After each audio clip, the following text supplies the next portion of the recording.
Hey friends, camping is a spring thing, and Pawpaw's Campers in Picayune is here to get you started this spring. Whether it's RV accessories, parts, RV service, or RV sales, Pawpaw's Campers has you covered. Just call our toll-free line, 800-728-2267. That's 800-728-CAMP, or go to our website at pawpawsniceprice.com.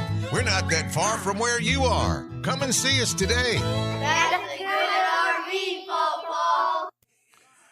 Welcome to Hancock Field. This is Tommy Upton joining you tonight for the third series of the district series for Picayune as we take on Hancock at Hancock Field tonight. We'll be back in Picayune on Friday night. And then for the third game of the series, we'll be back here, Hancock on Saturday afternoon. Again, Tommy Upton with you. Kevin Weiss is running the camera tonight, so hopefully we'll get some good action shots. He is perched high atop of the press box tonight, and it is made of all metal, and it's pretty cloudy and windy, so we'll hope that we have no issues with lightning or rain or anything like that. I am dry and comfortable inside of the press box, although it is terribly windy.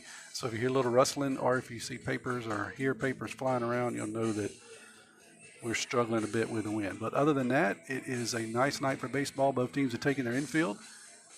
The coaches are now meeting at home plate with the umpires, and we're getting ready to do the announcements here with public address, play the anthem. We're ready for baseball. Let me tell you a little bit about Hancock. They have played three district series. They swept Long Beach 7-1, 11-1, and 7-5. They won 2 out of 3 against Pascagoula, 3-2 and 14-5, and then lost the last game 3-2. And then last week against West Harrison, they won 2 out of 3. They beat them 6-4, 10-0, and then lost in 10 innings, 7-6.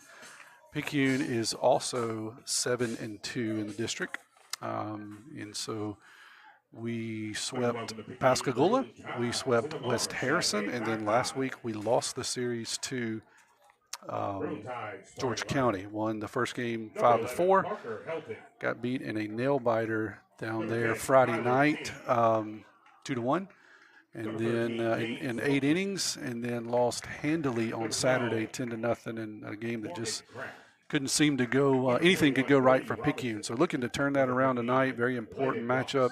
Could very well be playing for second or first in the district, depending on what George County is going to do. So an important matchup tonight. Let me give you the starting lineup for Picayune. Parker Helton's going to lead off, play center field. Kyler King will be at shortstop. Jamie Lupkin will be at second. Morgan Kraft will be at first. Brady Robinson will be on the mound and hitting fifth tonight. Landon Watts will be behind the plate. Cooper Moreau will be at third base. Landon Franklin's going to be the designated hitter, hitting for Brunson. Stockstill will be in right field, and Justin Stockstill will round out the order, and he'll be out in left field. They're announcing both the teams right now. While they do that, we'll step away for one commercial. I'll give you Hancock's lineup, and we'll be about ready for baseball. You're listening to Maroon Tide Baseball on WRJW. Welcome to the River, where education meets excellence. Join the Wildcat family and dive into our lively campus. Make friends, join clubs, get involved, and create memories. Experience academic excellence with our dedicated faculty. Explore cutting-edge facilities designed for your success. Choose PRCC for an education that shapes your future. Pearl River, where you can roar with champions.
Tommy Upton back here at Hancock Hawk Field on the campus of Hancock High School at the end of Texas Flat Road, where it is a windy, cloudy night tonight. Picayune's going to take on the Hawks for this fourth series, I should say, of the district championship, or the district season. Sorry, can't speak tonight. Hopefully it'll get better as we go. Fourth series of the district season.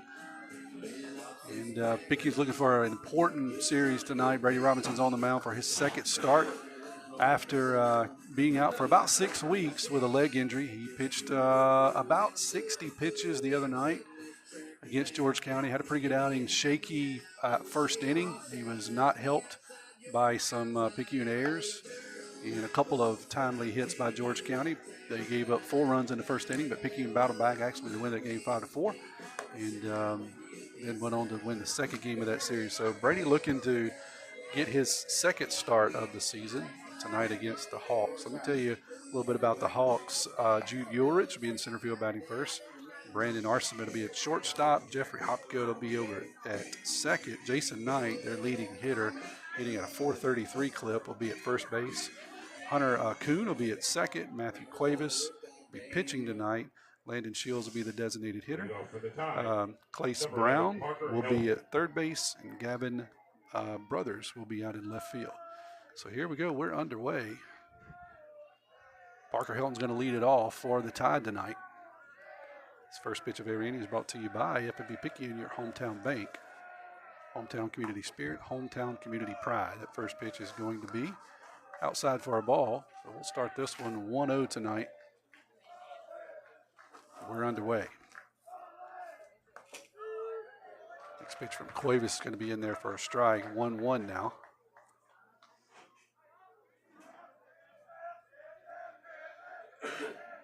To the leadoff hitter, center fielder for Picayune. He's going to hit that one out into left field and actually in the foul territory for the first out of the inning. So with one down and nobody on, Kyler King will step in now for the tie.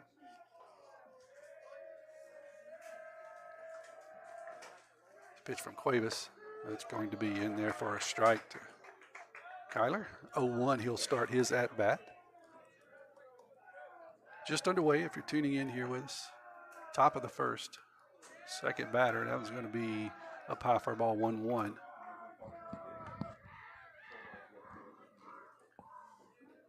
Tide had just a disastrous outing against George County on Saturday, so looking to rebound tonight. Played really good ball Monday night and Tuesday and Friday, but Saturday the wheels fell off. That's going to be hit right back up the middle. The pitcher gets a hand on it, but it's not going to be able to be fielded by the second baseman, so that'll be an infield single by Kyler. So he hit that ball hard.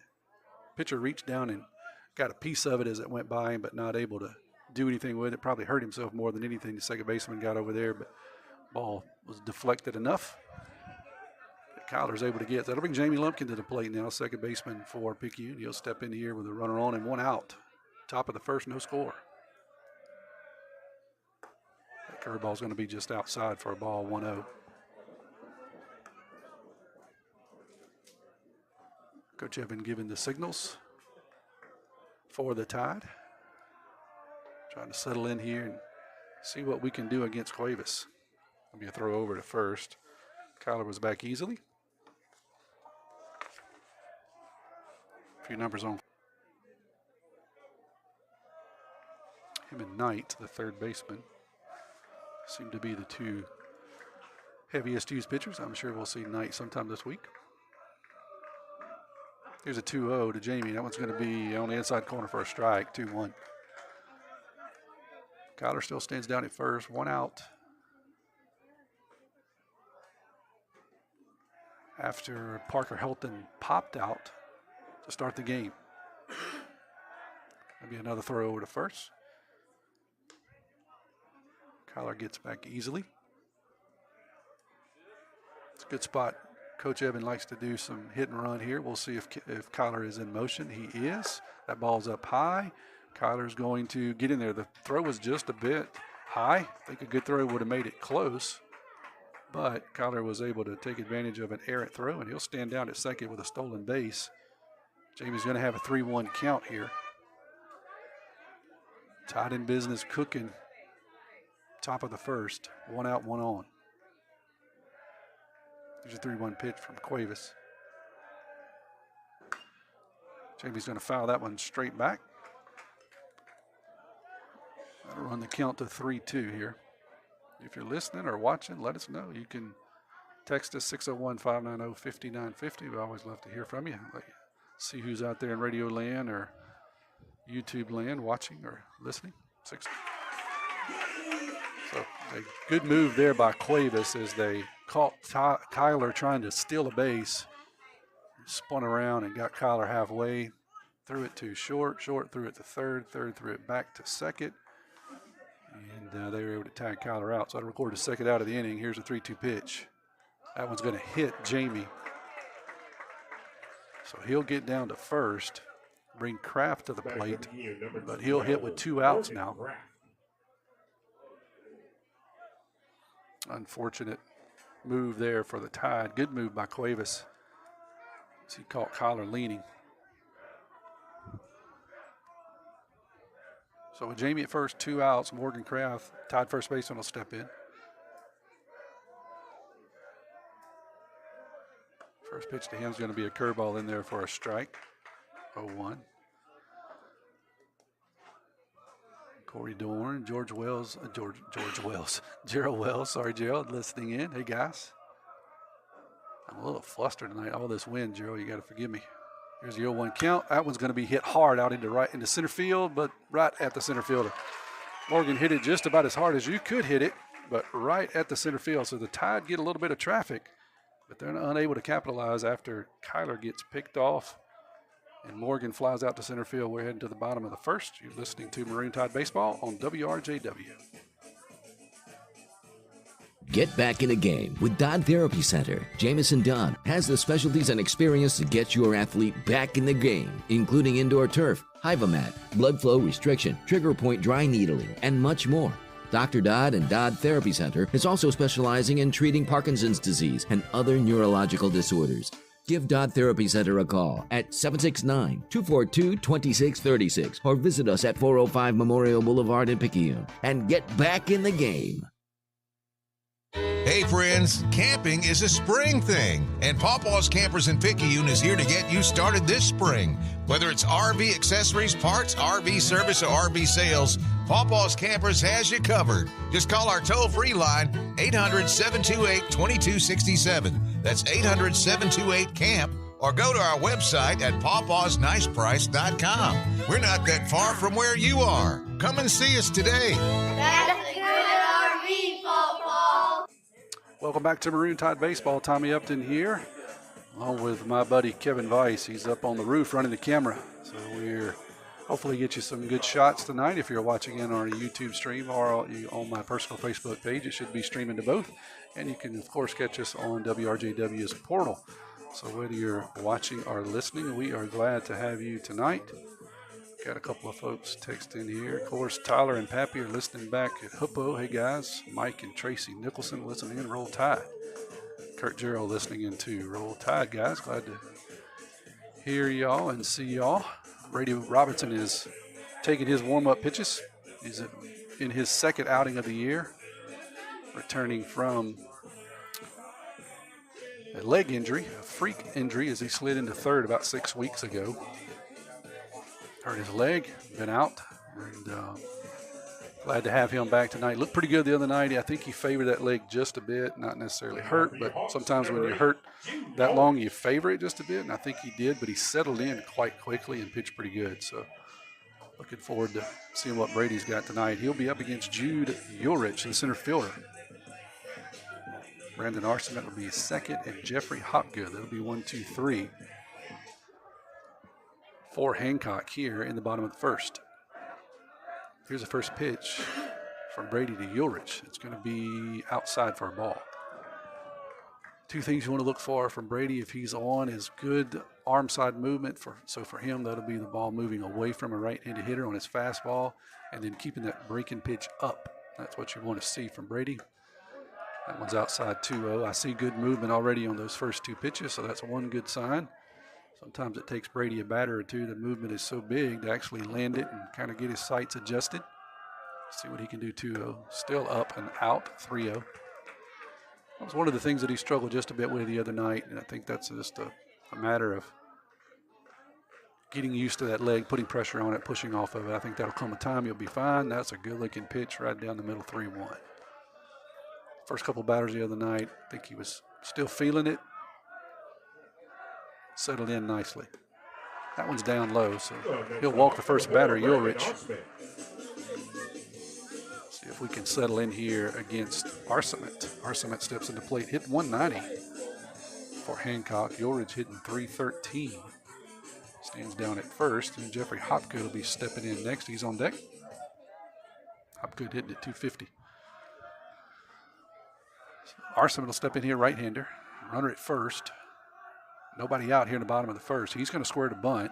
Cooper's going to come in. Brady's going to throw over to first just to keep Ulrich close over there. Looks like maybe the Hawks going to play a little small ball here after the leadoff walk.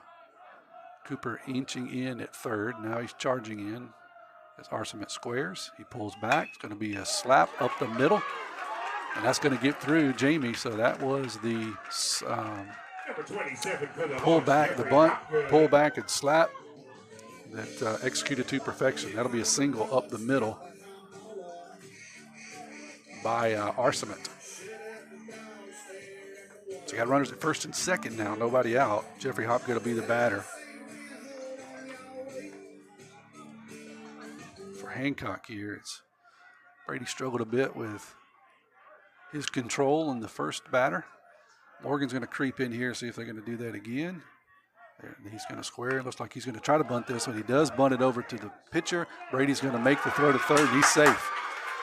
So Brady tried to make the throw to third, couldn't get it over there, so that'd be an infield single.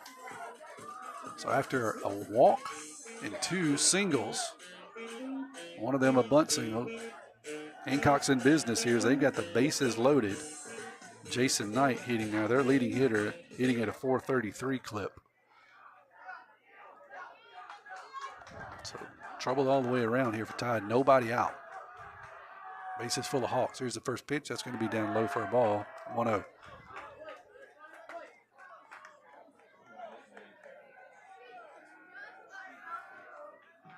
Got to be careful here. Don't want to bust this game open. See if we can get a double play or a strikeout. That one's going to stay up high for a ball. 2-0. Good movement on the ball from Brady. Landon's going to take this opportunity to go out and have a chat with the senior left-hander.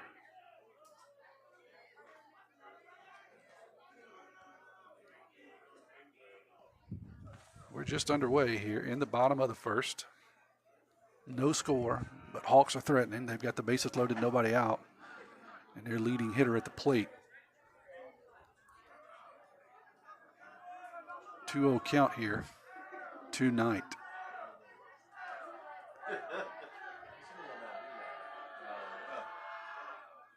That one's going to be in there for a strike. 2-1, good pitch there by Brady.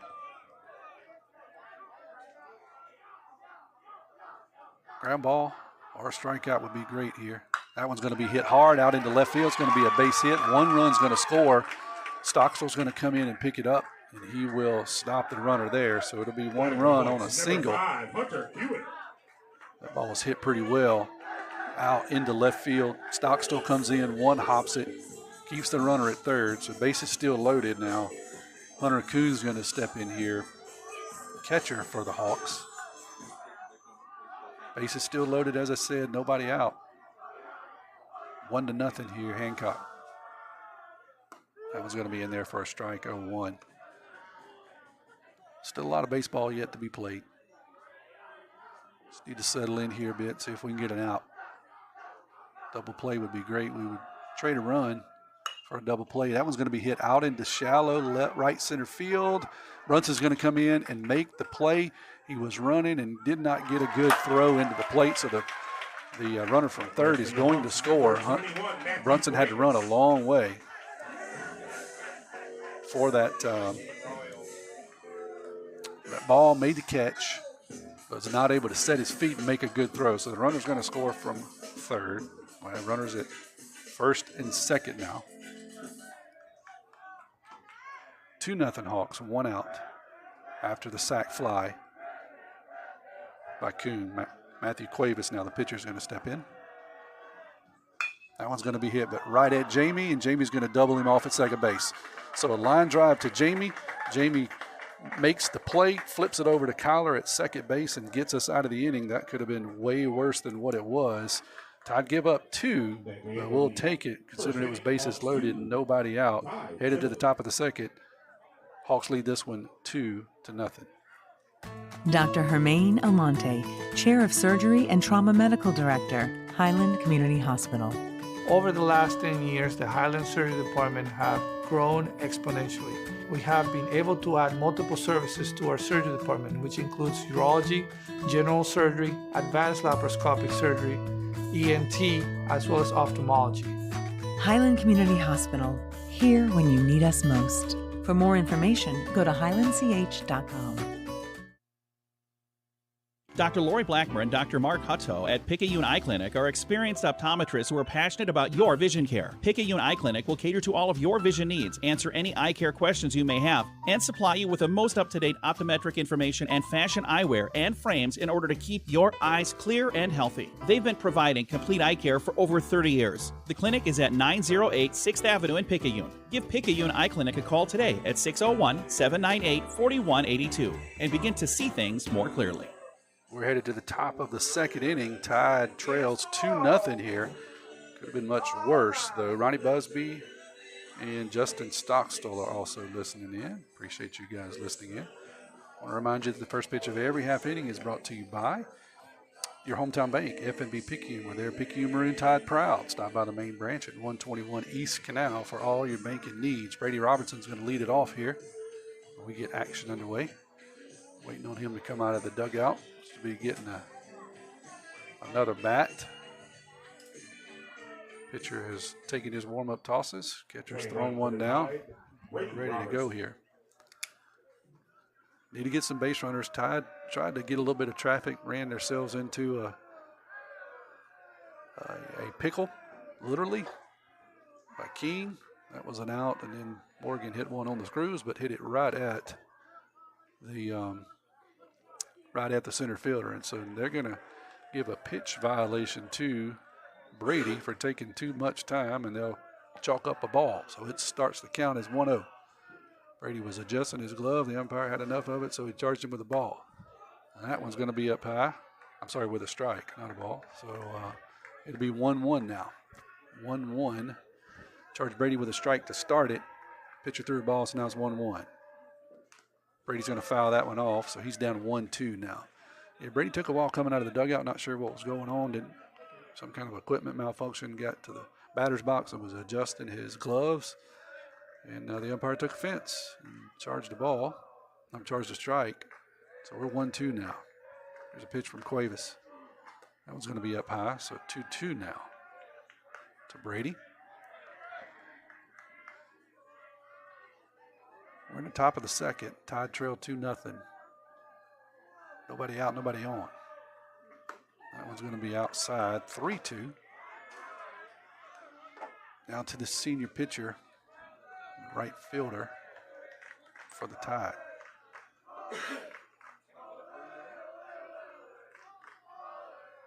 That one's going to be inside, almost hit him, but it doesn't matter because it's ball 4. Brady will head down to first. We'll get a courtesy runner. It's going to be Ben Bird for Picayune. Going to head down and courtesy run for B-Rock.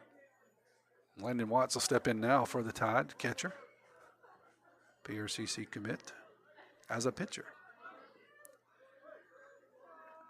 Bird going to lead at first.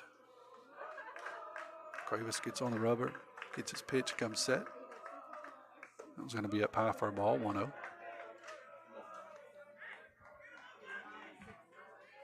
Another good spot where Coach Evan loves hit and run here.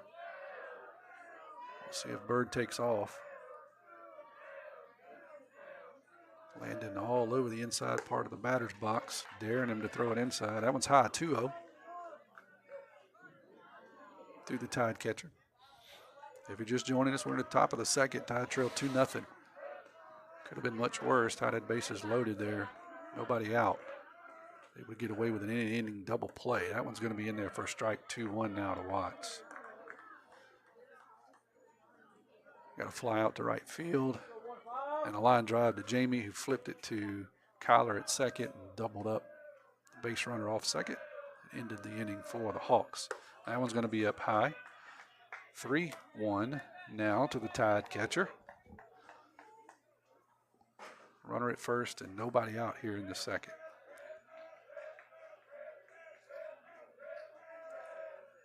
Swing and a miss by Watts. Good off-speed pitch by Cuevas, had Watts way out in front. So run the count full, 3-2. Payoff pitch here to the big right-hander. Bird's going to go, and that's going to hit Watts, and it's ball 4 anyway. So Watts will truck down to first. He'll get a courtesy runner. We'll see who that will be. Cooper Moreau, the third baseman, is going to step in now. Ian Herring's going to run for Landon Watts. So Bird's at second. Herring will be now at first. Catcher Kuhn went out and had a conversation with Cuevas. Two walks there. Both of them ended up being hit by pitches, but they were also ball 4. So after 2 of those, catcher go out and have a conversation. Coach Evans going to have a conversation here with Cooper. I'm not sure what kind of strategy they'll be working on, but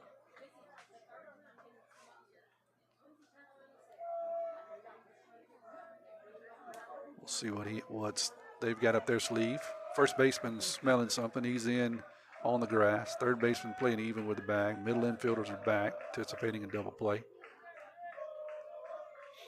Here's the pitch to Cooper. He's going to square to bunt, and he's going to bunt it down the third base line, but it's going to get foul. So good idea as the third baseman was back even with the bag. Coop just missed it, rolled foul by about 8 or 10 inches. So he'll start the count 0-1.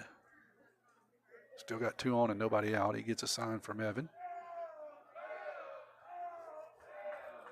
See if they ask Coop here to bunt again or if he swings away. Third baseman is in about 4 steps on the grass. First baseman. Third baseman is still even with the bag. So he'll have to cover over there with a runner at second. Coop's going to get this one down, and he'll flip it over to first. Second baseman slides over. So that one was bunted right at the pitcher. And the pitcher was able to pick it up, flip it over to the second baseman who was covering at first. So we got runners at second, third now. For the designated hitter, Landon Franklin will step in here. 1 out. Runners at second and third. In the top of the second, Tide trail 2-0. Here's a pitch to Frank. That's going to be up high, almost hit him. 1-0. Cuevas is struggling a bit to land that breaking pitch. Hit a couple of guys and then left a few up. So maybe the Tide can sit on some fastballs here. Big breaking pitch by Cuevas, but he struggled a bit trying to land it. Here's a 1-0. That's going to be in there for a strike, 1-1. Frank just looking to do anything here as a designated hitter. Just anything to the right side would be great. Middle infield back. Corners are even with a bag. Base hit would be fabulous. Here's the 1-1. That's going to stay up a little high. Good breaking pitch there by Cuevas. Must have just missed. I'll run the count to 2-1 now.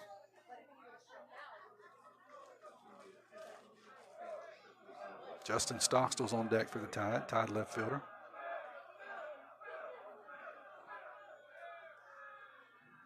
Up high for a ball. 3-1 now to the Tide designated hitter. He's not afraid to go deep in the count. Not afraid to battles here. Let's see if he gets the pitch to hit 3-1. Got a couple of ducks on the pond. Love to draw them in, tie this game up. That one's going to stay up high, ball 4. So other than one pitch, none of those were really close. Number 2 for the Tide, Justin Stockstill. That'll bring up the left fielder, Justin Stockstill. That's going to draw a walk. by Coach DeWitt. He'll head out to the mound and talk to his pitcher. We're in the second inning here. Tide trails this one 2-0. Had a pop-up start the first inning. Got a walk. Then end up getting pick off. Strikeout and a line out to center field. Hancock ended up getting the bases loaded in their half of the first. Single did score 1 run, and actually 2 runs. Scored 2 runs on a couple of singles, but ended up getting doubled up. And so it could have been much worse for the Tide. They're happy to get out of there with just 2 runs. Coach DeWitt is making his way back to the dugout now. Got 1 out. Runners at second and third. Justin Stockstill's at the plate here for the Tide.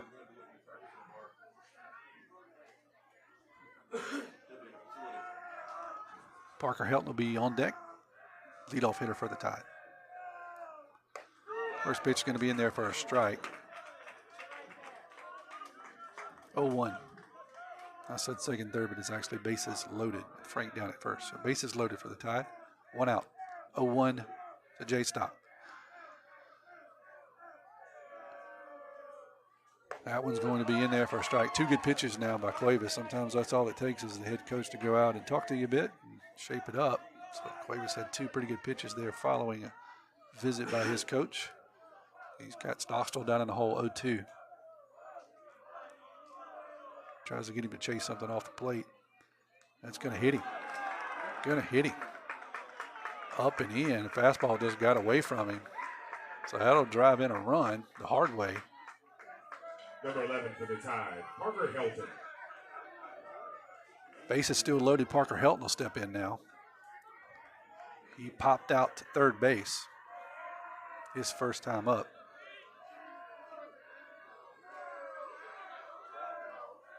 He's been swinging a really, really hot bat. It's a good spot to have him here. He's going to hit that one, but right at the first baseman. First baseman's going to go home to get 1. Try to go back to first, but they can't do it. Parker's too quick. So it'll be a fielder's choice.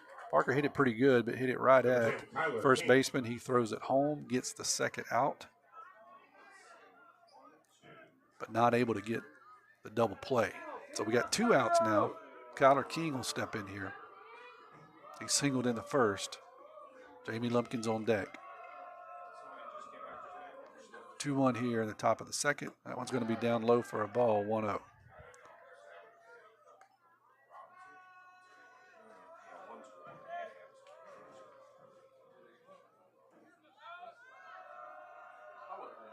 Very important series for the Tide as they're looking to play for second or possibly first. That one's going to be hit hard and high, but the ballpark's going to hold it. Oh, no, that's going to hit right in front of the center fielder. I was about to say that he slides over and makes the play, but he does not. The ball actually fell in between the center fielder and the right fielder as they both just kind of slid over and stopped and looked at each other, and the ball hit right between them. And so that will score 3 runs for the Tide. That'll run the score at 4-2. Because you got to score that in air, and I think you got to give it to the right fielder. It's unfortunate, but they both just looked at the ball. It hit the ground. Kyler King was on his horse out of the batter's box, and he'll stand at third with a triple. Or a 3-base error, actually. So both players kind of moved over, and certainly was a fieldable play. I don't know if they lost it in the lights or what happened, but the Tide will take it. Jamie Lumpkin steps in here now. He's going to hit one out into right field in foul territory, and it's going to get out of play, so 0-1.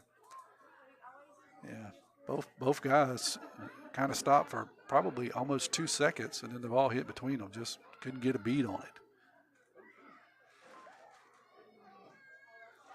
So we'll take it. The bases clearing error. But we'll take it as the Tide goes up 4-2 here. In the second, we're still in business with a runner at third. 2 outs. Lumpkin at the plate. That one's going to be up high 1-1 now.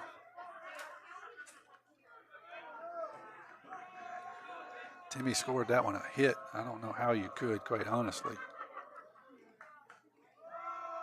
but we'll go with the official as a hit. That's going to be down low for a ball, 2-1. I would have to score that one in air.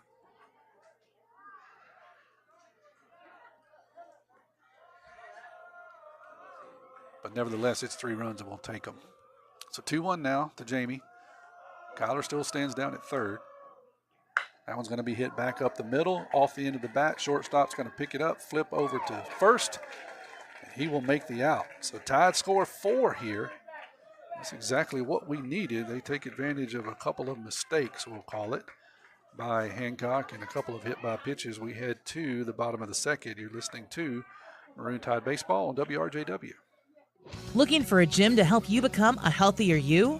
The gym at Picayune is the place to be with its large open facility, modern equipment, and knowledgeable staff led by owner and operator Edgar Woods. The gym at Picayune offers a variety of workouts and classes to meet your specific needs with 24/7 access. The gym accepts silver sneakers, which is available at no cost for adults 65 plus through select Medicare plans. More space, more equipment, more growth. The gym at Picayune. Locally owned and operated, First Place Express Car Wash in Picayune would like to say a huge thank you to their loyal customers. Both locations, Highway 11 North just past Coast Electric and on Highway 43 South just a quarter mile east of I-59 at Exit 4, now have new hours. 7:30 a.m. to 7 p.m. and 9 a.m. to 5 p.m. on Sundays at the Highway 43 location. Get the early bird special Monday through Thursday. Remember, when it comes to your vehicle's shine, First Place Express Car Wash in Picayune will have you saying, if it doesn't shine, it ain't mine. Tommy Upton back here on the campus of Hancock High School, home of the Hawks. We're heading to the bottom of the second. Tide lead this one now 4-2. They are the beneficiary of, we either call it a hit, call it an error, but it scored 3 runs off the bat of Kyler King. And Tide now pushed across 4 in that inning after giving up 2 in the first. So we're going to head to bottom of the second. Landon Shields, designated hitter, is going to step in for the Hawks. For the first pitch of every inning is brought to you by your hometown bank, FNB Picayune, the place for all your banking needs. Miss Susan Wilson and her staff are ready to service you at their North Picayune branch on Cooper Road, just off of exit 6. Go by seeing Susan for a loan. Brady's going to step on here, deliver the first pitch to Shields at the bottom of the second. It's going to be in there for a strike, 0-1.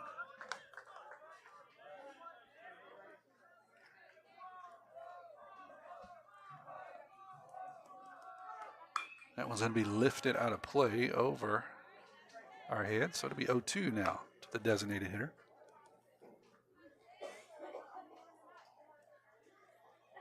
Just joining us, we're in the bottom of the second.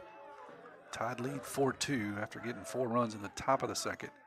Gave up 2 in the bottom of the first.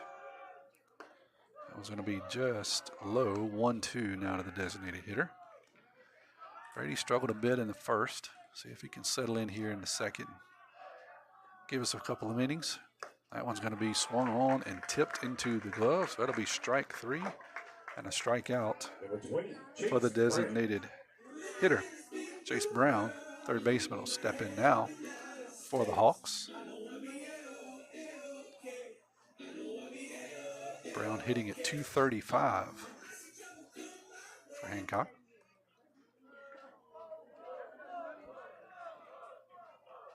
Here's the first pitch, up high for a ball, 1-0.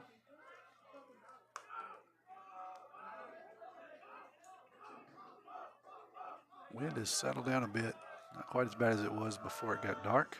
See if it plays a factor. That one's going to be down low for a ball, 2-0. Very, very windy when we got here. Still blowing, but not quite as bad as it was.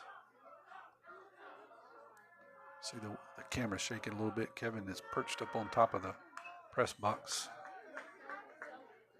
I don't know if it's him or the camera shaking a bit, but if you see it, you'll know. A little windy up there.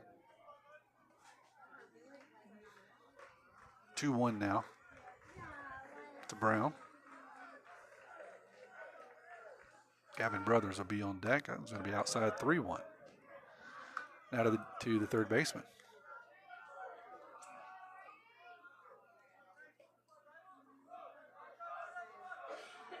Brady's thrown 21 pitches so far through 1 1/3. It's 24. It's going to be in there for a strike. 3-2.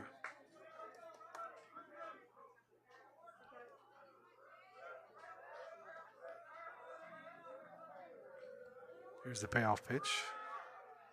That one's going to be lifted out into right field. Brunson gets under it, and he will make the catch. Wind's still playing a little havoc out there, but he was able to slide over, make the catch to his left towards the right field line. He will retire.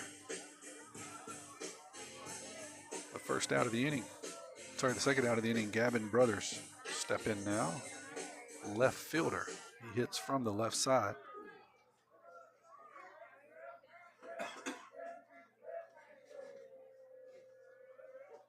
That one's going to be inside for a ball. I don't have him on my list, so I can't give you any numbers on him.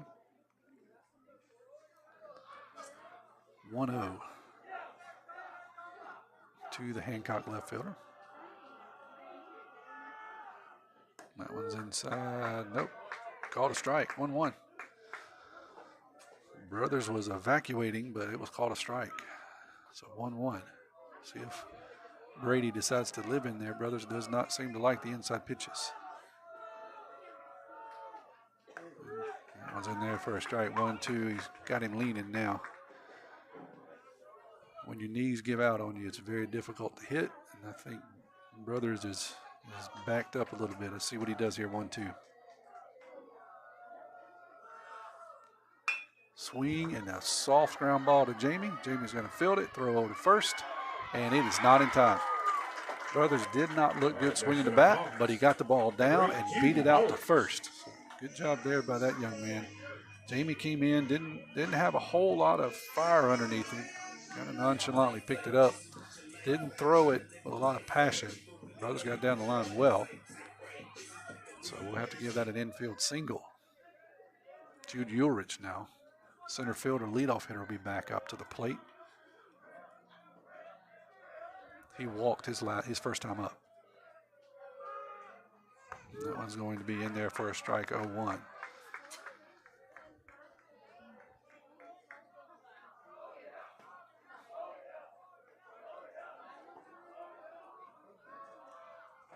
Swing and a miss. 0-2.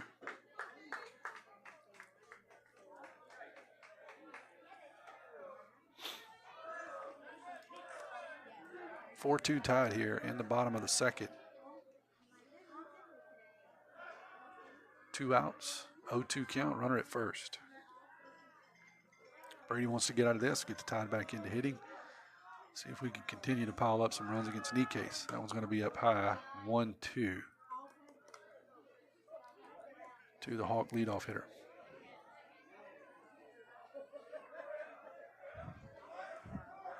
We'll have a Sonic player of the game and a Paul's Pastry Shop Mardi Gras Cafe trivia question in the 5th inning.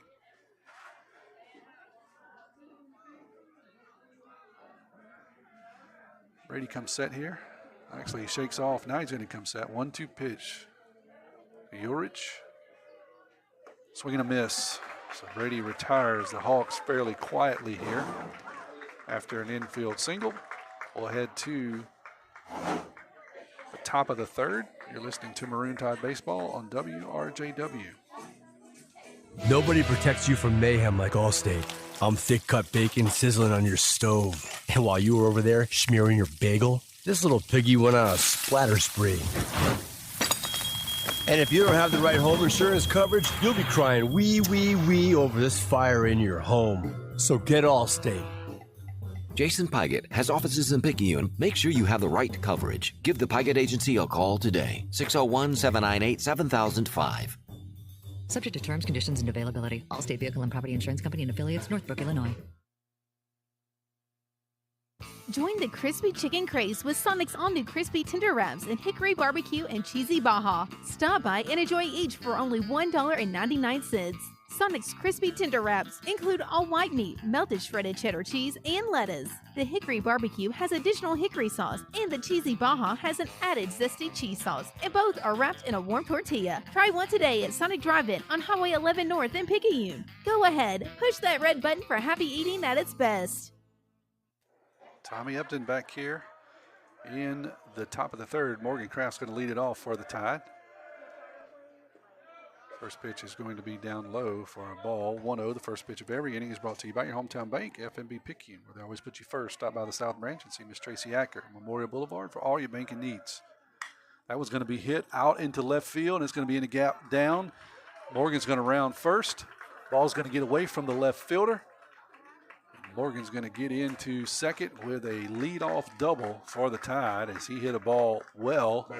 Got it into the power alley. Got away from the left fielder, but not far enough for Morgan to think about third. So he'll stand at second with a leadoff double. That's the way we want to start it off if you're a Tide fan. He'll trade off some equipment to Coach Evan.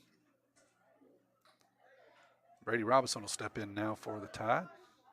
Wanted to help himself. His team leads 4-2. Here in the third, he gets a sign from Coach Evan. He'll step in here with Morgan at second, nobody out. That one's going to be down low for a ball, 1-0.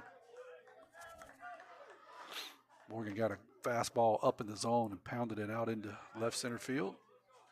He's been swinging the bat well the last few games.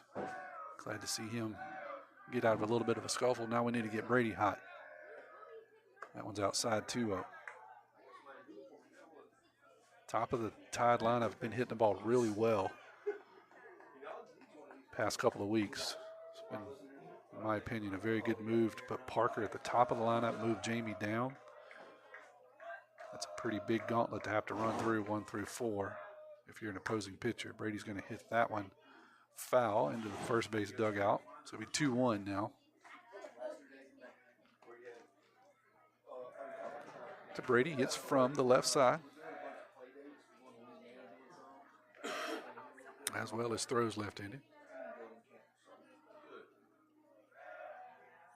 Here's the pitch from Cuevas. That one's going to be hit hard down the right field line. It has the distance, but it's going to hook foul. Brady got all of that one, but just pulled it foul. And that's what Brady gives you, a very unorthodox swing, not a typical left-handed swing, but a lot of raw power. And if you get one down there where he can get a hold of it, he can muscle the ball out of just about any ballpark. Very strong. That one's going to almost hit him on the bill, but he avoids it, and that'll run the count 3-1. See if he gets a pitch here. Wind blowing in. Now fairly strong.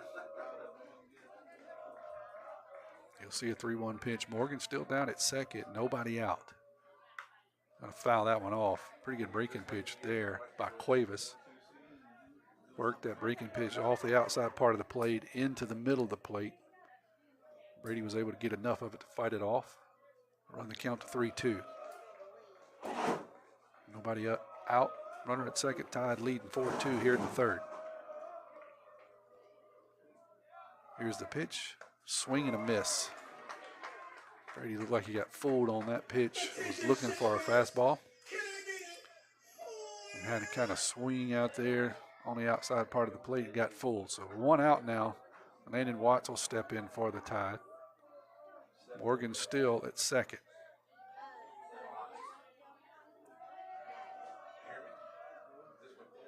Here's the first pitch to the catcher. That one's going to be ripped down the left field line, and that's going to be, foul ball. Wow, that was very close. My Picayune Clinic classes said it was fair, but the man in black standing behind first base, his is the only opinion that matters, and he said it was just a loud strike. So Watts come back, get his bat. We'll do it again. Definitely would have scored Kraft, and at least a double for Watts as the ball just inches foul according to the home plate umpire. So here's the 0-1 pitch. outside for a ball, 1-1.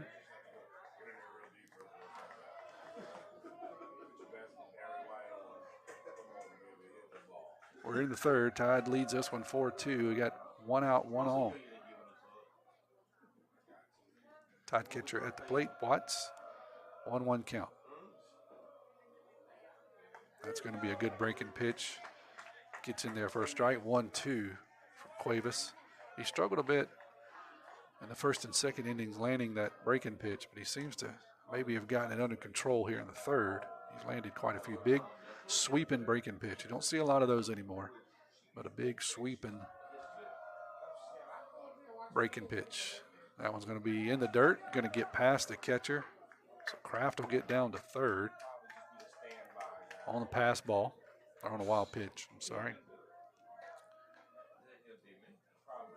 They'll run the count to 2-2 to Porter.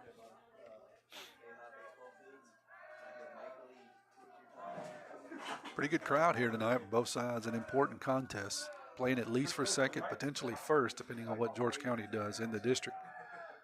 That one's going to be fouled off. Count will remain 2-2.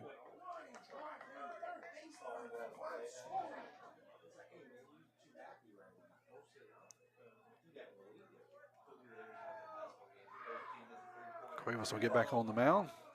Get his sign, come set. He'll deliver here 2-2.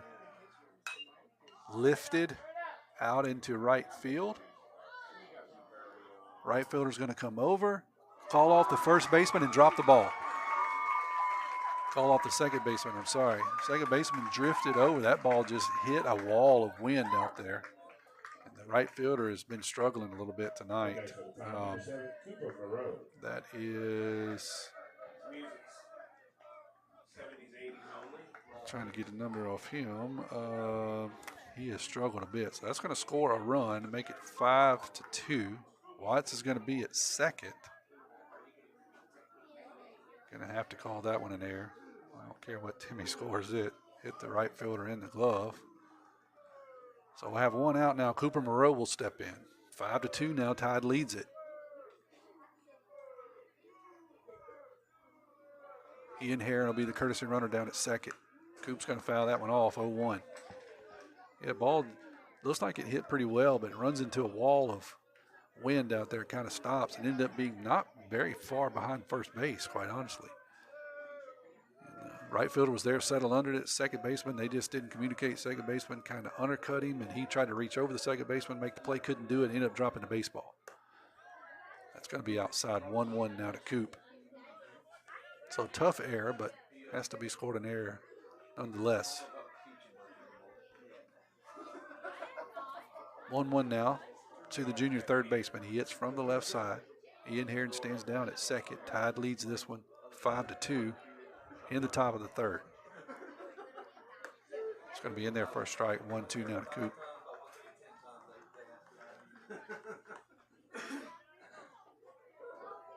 Hawks have struggled in the field, hit a couple of batters. Picayune's had a couple of hits. Have taken advantage of the mistakes. That one's going to be lifted out into left center field. It's going to drift over into left fielder. He's going to make the play. So that'll be a fly out to left. Herring has nowhere to go, so he'll stand at second. Going to bring the designated hitter Landon Franklin to the plate.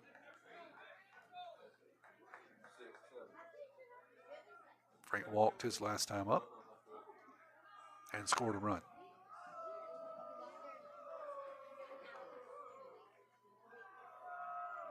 That's going to be a good breaking pitch in there for a strike. 0-1 now to Landon. Miss Bourgeois listening in.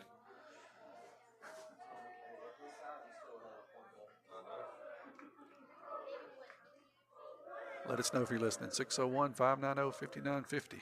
We always love to hear from you. That'll be the number for the Sonic Trivia question, too, coming up here in a couple of innings. That one's going to be another good breaking pitch there.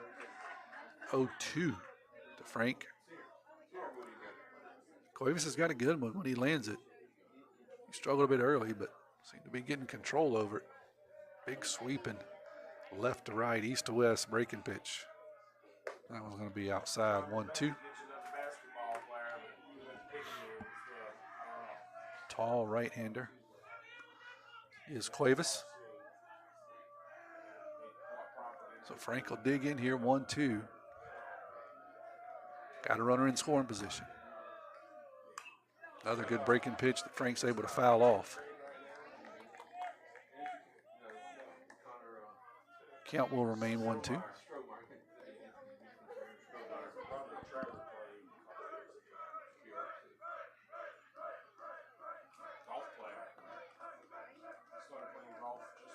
Cuevas comes set. Here's the pitch. That's going to be hit foul down the right field line.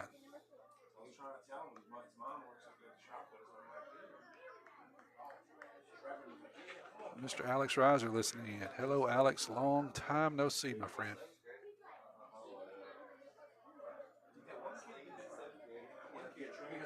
Coach Mr. Reiser a long time ago.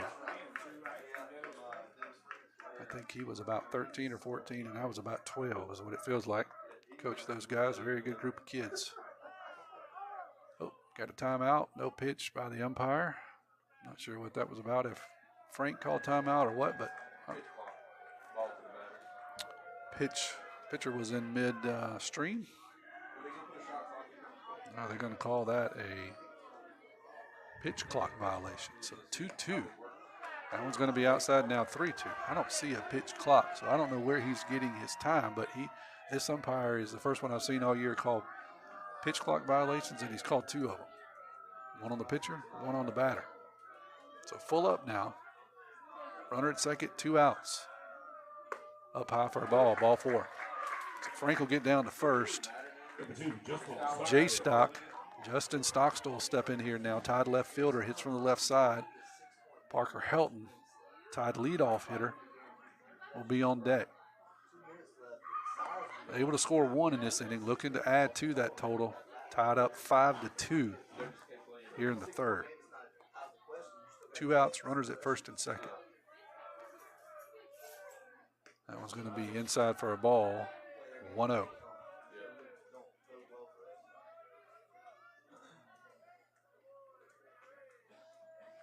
How'd you like the new free throw? What's the roll? They're 1-1. Here comes Cuevas' pitch. That's going to be hit hard. That's going to get down for a base hit. Herring's going to come around third. There'll be no throw at the plate, so Herring will score. Landon gets into second. Tide will push across another run after a single out into left center field. Good job of hitting there by Jay Stock. So he gets a fastball up, drives it out into left center field in front of the center fielder. Ian Herring was running on the pitch with 2 outs. He'll score. That'll turn the lineup over to Helton here. He hits with 2 out and 2 on. That was going to be fouled off. 0-1 to the Tide center fielder. For the last couple of years, he's hitting that ninth spot, and it's kind of been 2 leadoff hitters. You got him, and then usually Jamie hit behind him. Last few weeks, starting district play, he's been hitting from the leadoff spot, and he's just been on fire. That one's going to be hit hard but foul down the right field line. He assured me before the game, I was putting up some cameras, and he assured me that that bat is longer than 24 inches. I still don't believe it. He's so long, and he's got such long arms, it looks like he hits with a T-ball bat. But he can swing it. I told him I don't care if he hits with a girl softball bat. Doesn't matter to me. Just keep swinging it hot. And he has. Here's the 0-2 pitch. That one's going to be down low for a ball. 1-2. To the senior center fielder.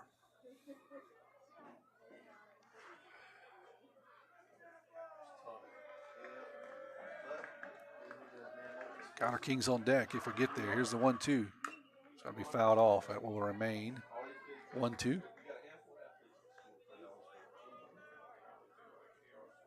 Tide leads this one 6-2 here in the top of the third. They scored 2 on a couple of hits and an error. Couple of base runners. Still got a couple of guys on at first and second here. Here's the 1-2 pitch to Helton. That one's going to be lifted up. I think it's going to get out of play, and it does. Just out of play. As the umpire and the catcher get a little tangled, the catcher trying to get back, umpire trying to get out of the way. They did a little dance, but no harm, no foul as the ball was out of play. Umpire's going to get reloaded with some baseballs, flip one out to Cuevas. Elton will pick up his child's bat, choke up on it, step back in here, 1-2.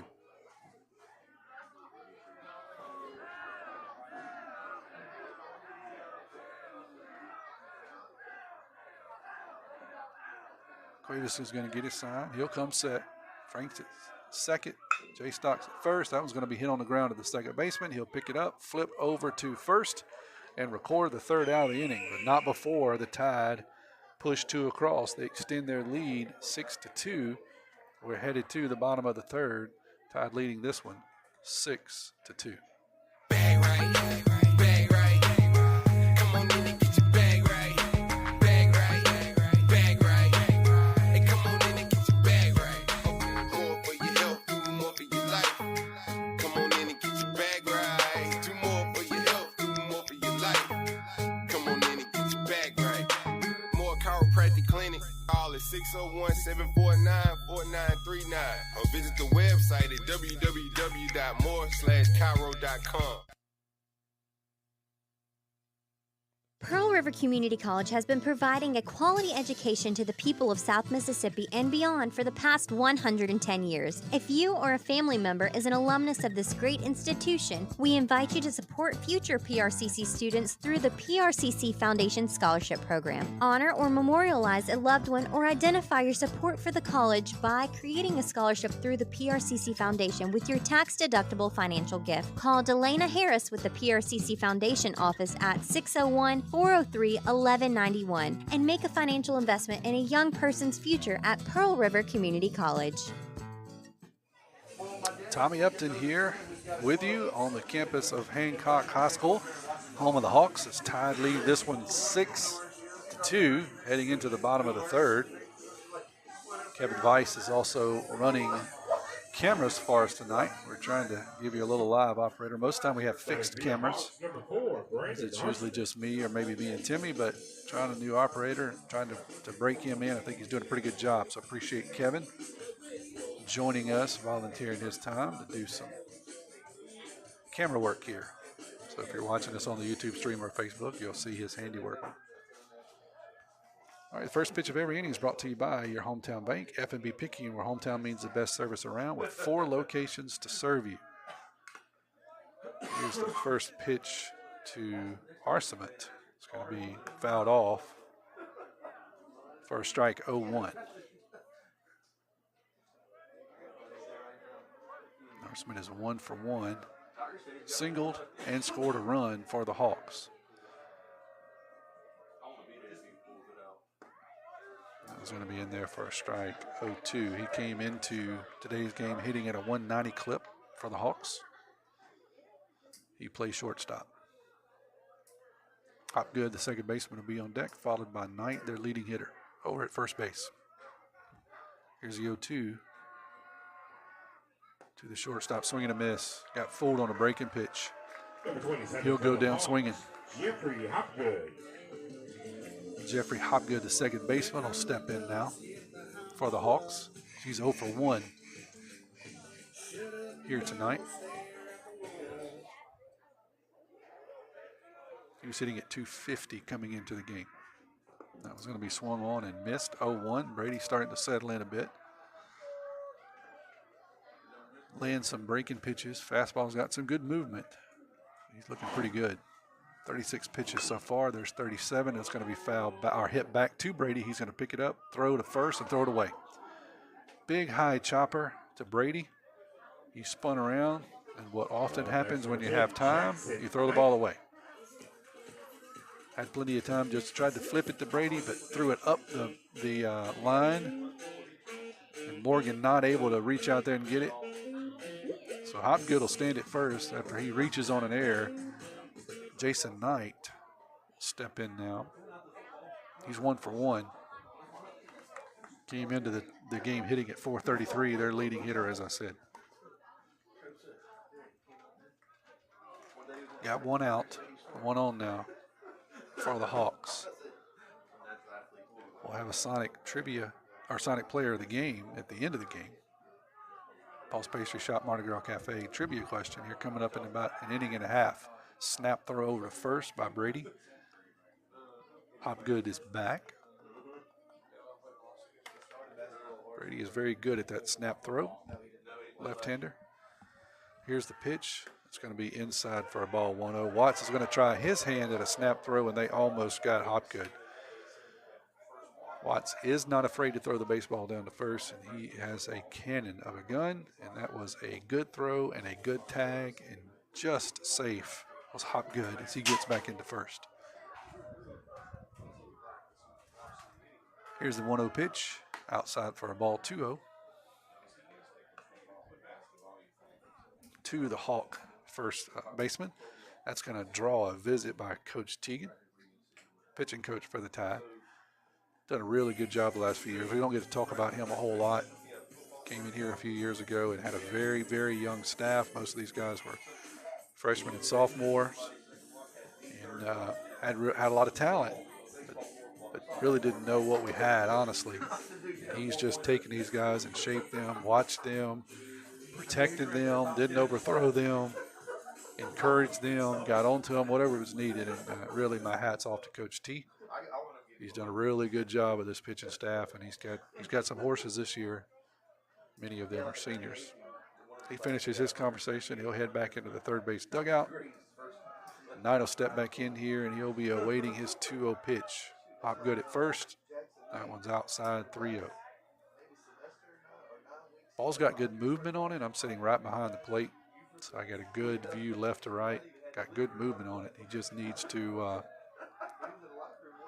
try to aim it in here. That one's going to be in there for a strike, 3-1.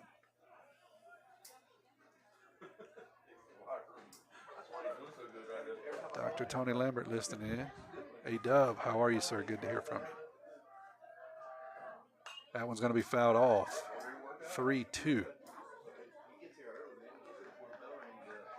If you are just joining us, it is 6-2 Tide in the bottom of the third.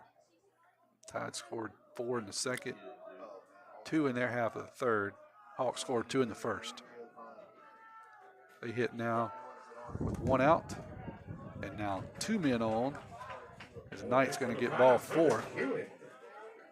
Hunter Kuhn's going to step in now. Pitcher.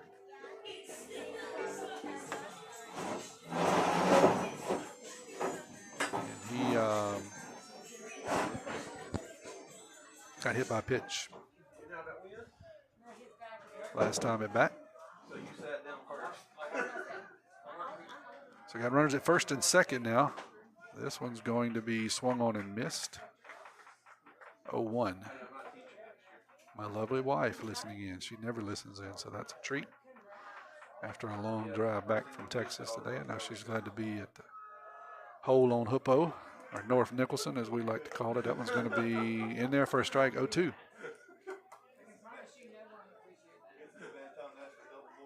Runners at first and second. Hancock catcher Kuhn up. 0-2 count to him, 1 out. Swing, and he's going to foul that one down the third base line, foul. Count will remain 0-2.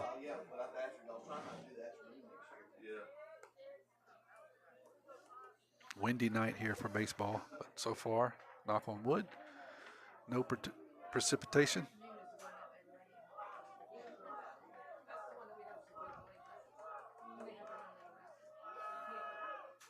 That one's going to be hit to Cooper at third, and he can't field it. So that's going to be an infield single.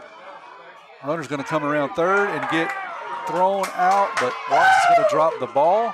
And now Watts is going to throw back to third. So let me try to describe that one because I was watching the play unfold. Ball was hit to Cooper.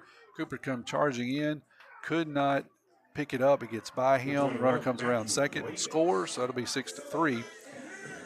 And then Kyler picks it up as it gets by Cooper. The runner at second tried to score. He comes around and tries to slide in, or the runner comes around second. I'm sorry, the first runner comes around second, tries to score.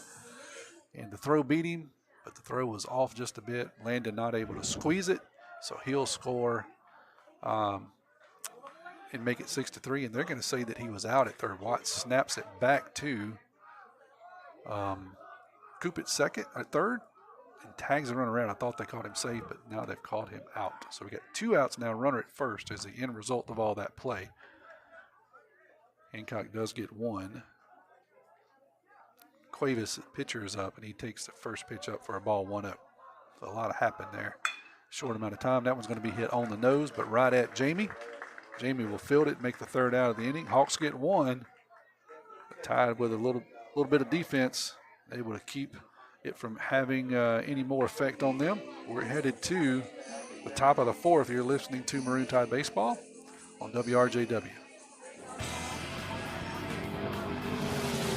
Pit Lane Oil Change in Picayune is your personal pit crew. When you need an oil change, take it to the professionals who will make sure your oil change is done right with quality oils from Pennzoil, Castrol, Mobil 1, and Rotella by Shell. At Pit Lane Oil Change, it's not just an oil change. We inspect under the hood to make sure all your fluid levels are where they should be, and those belts are in good working order. Our Pit Lane crew ensures those air filters are not clogged up and hurting your engine's performance.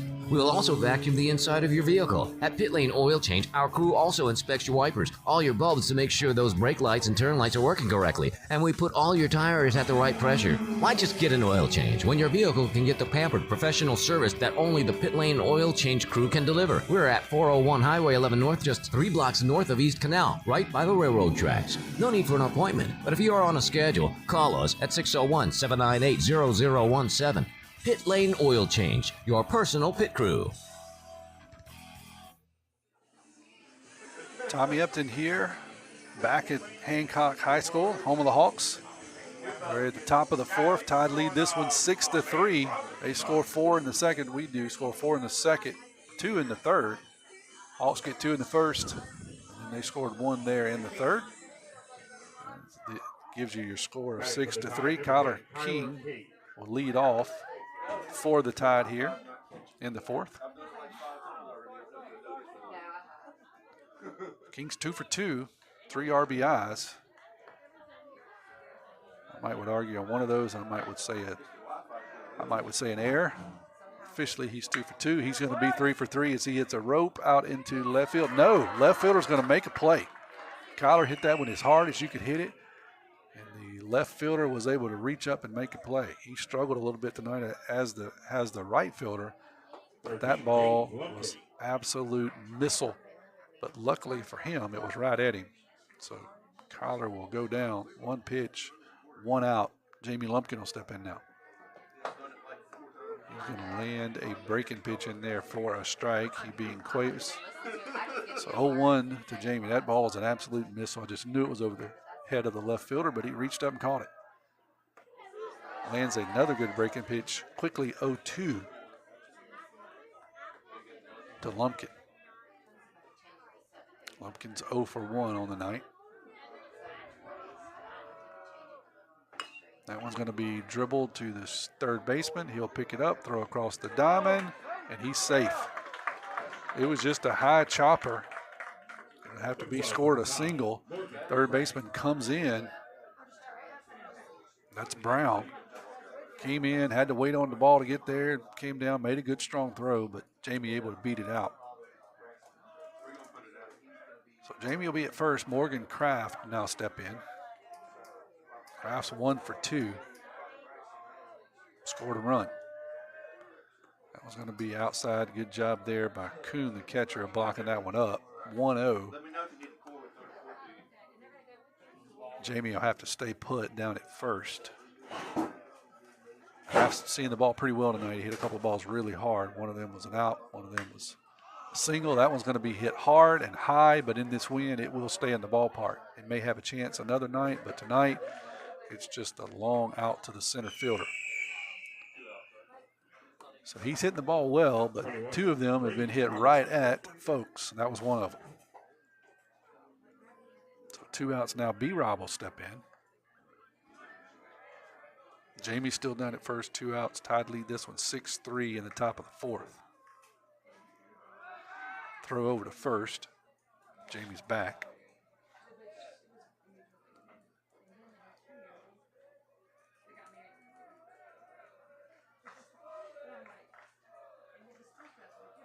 Cuevas gets his sign. He'll come set. Jamie gets a lead.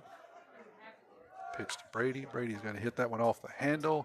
Down third base line. Foul ball. Third baseman gave chase. Just not quite able to get there. So it'll be 0-1 to the Tide pitcher. Had a breaking pitch that ran in on his hands. Kind of sawed him off, but able to get it far enough away from the third baseman that he couldn't get over there and make the play. He gave it a valiant effort. So 0-1 now. Jamie will head back to first. Landon Watts will be on deck if we get there here with 2 outs in the 4th. Brady's going to hit that one to second base. Second base is going to pick it up, flip it over to first, and he will retire the 3rd out of the inning. So Tide have a little noise here, a little bit of traffic, not able to do anything with it. We'll head to the bottom of the 4th. You're listening to Maroon Tide Baseball on WRJW. Get back in a game with Dodd Therapy Center. Jamison Dodd has the specialties and experience to get your athlete back in the game, including indoor turf, Hyvamat, blood flow restriction, trigger point dry needling, and much more. Dr. Dodd and Dodd Therapy Center is also specializing in treating Parkinson's disease and other neurological disorders. Give Dodd Therapy Center a call at 769-242-2636 or visit us at 405 Memorial Boulevard in Picayune and get back in the game. Hey neighbors, it's that time of year again. It's springtime. Make that short drive to Pawpaw's Campers in Picayune. You'll be glad you did. Pawpaw's has a nice selection of new and used trailers, fifth wheels, and motorhomes. Please go to our website, pawpawsniceprice.com, and see multiple pictures of our entire inventory. Pawpaw's Campers, having fun, selling fun. That's a good RV, Pawpaw. We're headed to the bottom of the 4th, where the first pitch of every inning is brought to you by your hometown bank, FMB Picayune, where the customer is always first. Go by and see Chantel Thady, the West Canal branch, for all your banking needs. Tide's up 6-3 here. Number 6, Landon Shields.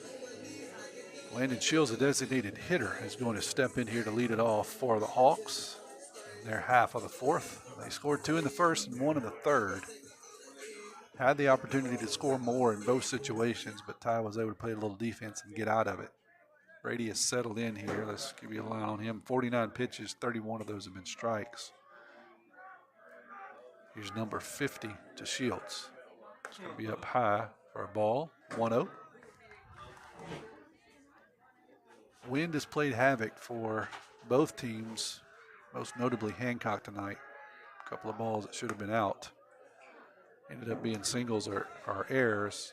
A couple of balls that potentially could have got out of a ballpark for the Tide, been kept in the park. 2-0 now to Shields. Here's the pitch inside, 3-0 to the designated hitter. Brady's still working the kinks out, just his second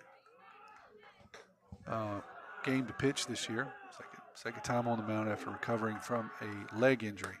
That was going to be outside, so 4 straight pitches. Earn Shields a walk. Chase Brown, the third baseman, will step in now. He is 0 for 1 on the night. Came into the contest hitting at .235.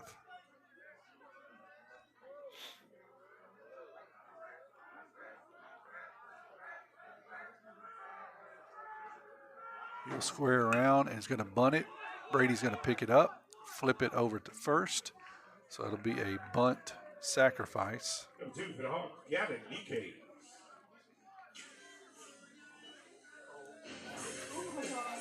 By Brown. Gavin Nikes will step in for the Hawks. Now. Shields will slide down to second on the bunt sacrifice, and we'll have 1 out. Hawks have tried to play a little small ball a couple of times here. First inning, and it worked to their advantage. They were able to manufacture a couple of runs. See what they can do now with a runner at second. 1 out. Nikes at the plate.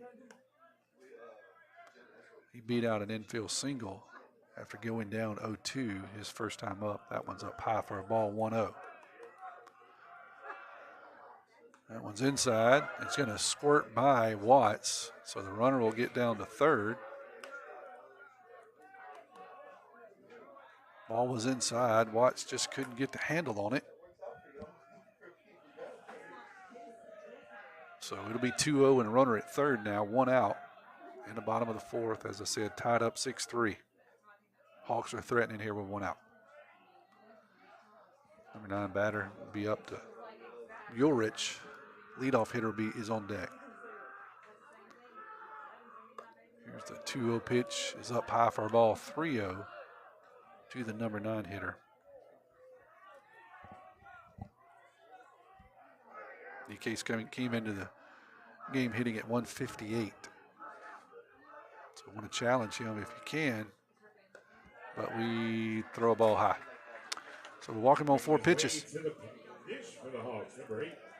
That'll bring Ulrich, and that's also going to bring a visit from Coach Evan. We're going to step away while he has a conversation with the senior Southpaw.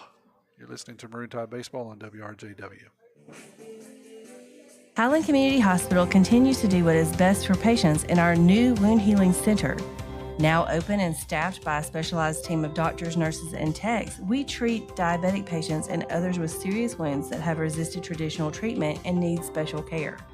Located on the first floor in our outpatient department, our medical professionals will tailor a treatment plan to meet your specific needs, working to treat the whole person and not just the wound. For more information, visit www.highlandch.org. Tide's going to make the move. They're going to go with King here. King's going to slide over and start his warm-up pitches. So I'm going to step away while King gets warmed up. I'll set the defense for you here when we come back.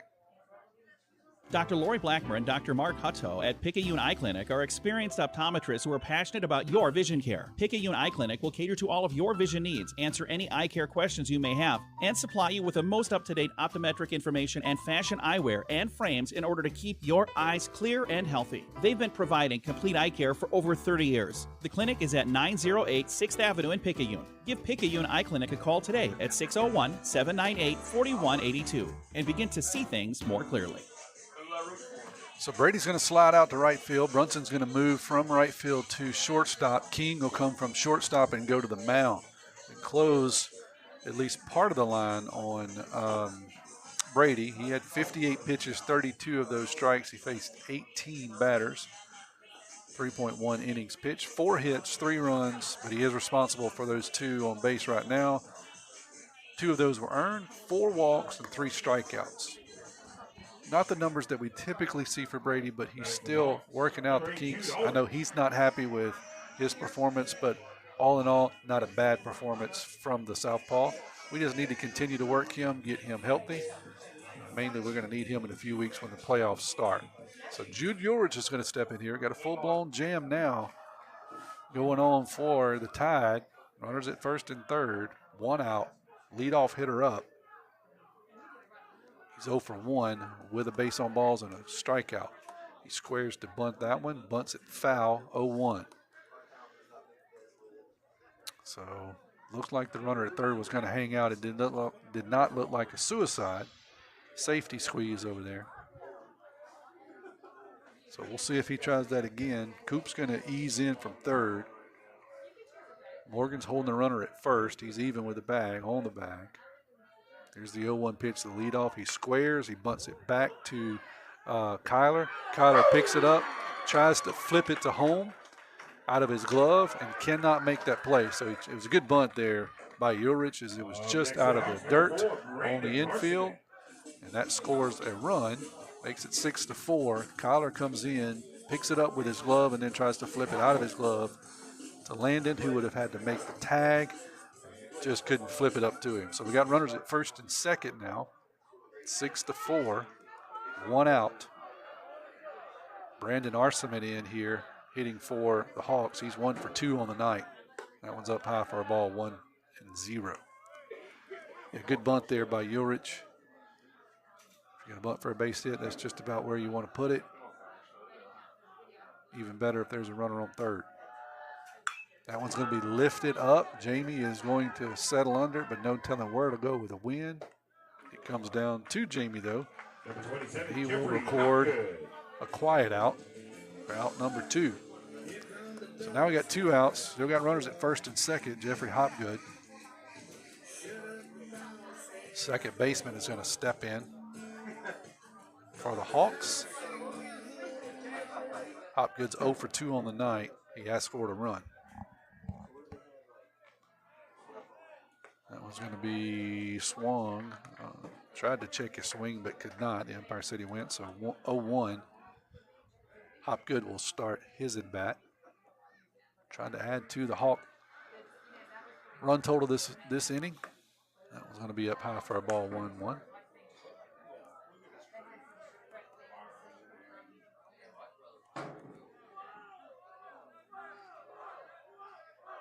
Here's 1-1 pitch. That one's going to be lifted down the right field line, but it's going to get out of play. So it'll be 1-2 to the Hawks' second baseman. Got runners at first and second. 6-4, Tide lead this one in the bottom of the fourth.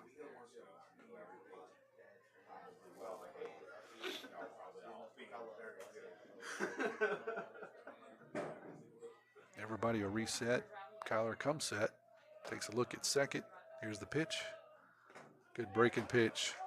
Got him to go fishing, and they're going to say he fouled it off. I thought that was strike 3, but they say it was a foul ball. Coach Evans is going to ask for an appeal. See if he can get some help. Home plate umpire does not seem like he wants to do that, but Coach Evans asking him to take a peek. And swinging a miss on the ball in the dirt. Coach Evans saying, hey, will you at least ask for an opinion? The home plate umpire said, I don't need to. I don't have to, and I don't want to. And the count will remain 1-2. So it is what it is. Coach Evans not happy with it, but it's not required to ask for an opinion. Typically you do ask for a second opinion, but in this case, home plate umpire said, I don't need to, I got it. So it's 1-2. Everybody step back in here. Runners at first and second, 2 out.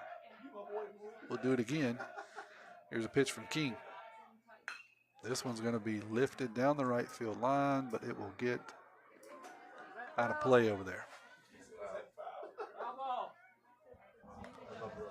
So 1-2 again.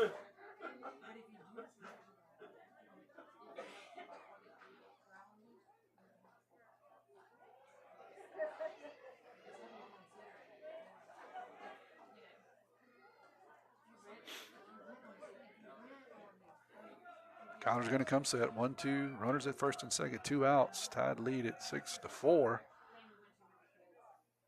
Hancock has scored 1 here so far. Trying to do something. Add to that total here. Jeffrey Hopgood, the second baseman, is up. Coach Evans said that he should be out of here, but it was ruled a foul tip a couple of pitches ago. Watts is going to take a jog out and have a quick conversation with King to make sure they're on the same page. He'll come back and get set. The runners will get their lead. King's going to get his signal. Come set. Here we go. That one's going to be hit. And a base hit out into right field. Runner from second is going to try to score. Here comes the throw in from Brady. And it was cut by Morgan.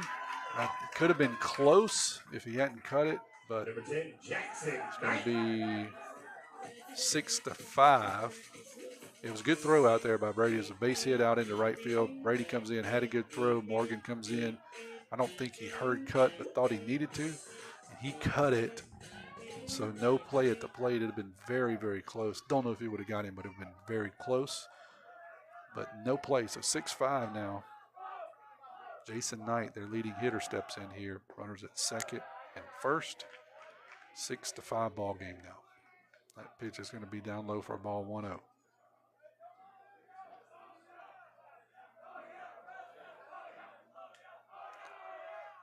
Swing and a miss, 1-1 now tonight. So Ty had a chance to get out of that. Got it in on his hands. I thought he got enough of it to get it out into left field, but Brunson's able to slide back, jump up, and make the third out of the inning. So we'll head to the top of the fifth. You're listening to Maroon Tide Baseball on WRJW.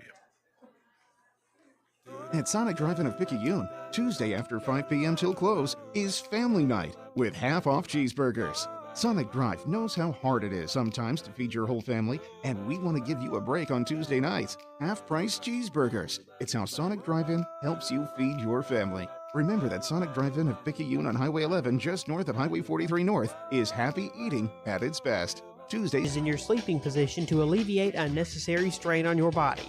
According to the American Chiropractic Association and Dr. Debbie Moore, it's best to sleep on your back or side because laying on your back or side allows your head, neck, and spine to relax into their natural alignment. This will help you wake up pain-free and feeling rejuvenated. Moore Chiropractic Clinic. We've got your back. We're heading to the top of the fifth. And the first pitch of every inning is brought to you by your hometown bank, FNB Picayune, where hometown means the best service around with 4 locations in Picayune to serve you. Landon Watts, catcher's going to lead it off here for the Tide against Cuevas, who's still in there. He's at 86 pitches so far. Number 87 is a ball, 1-0 to Watts.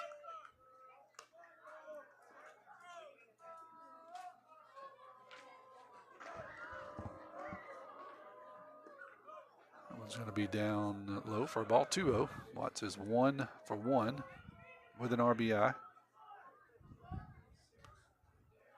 On the night, senior Tide catcher. That one's going to be hit hard, but foul. Wow, just foul. That's 2 that Watts hits that were just inches from doubles. But baseball is a game of inches. So far, they've not been in Landon's favor. Let's see if we can get one to stay in between the bags. Here's the 2-1. That one's going to be hit straight up. I think it's going to get out of play again. And it does. 2-2.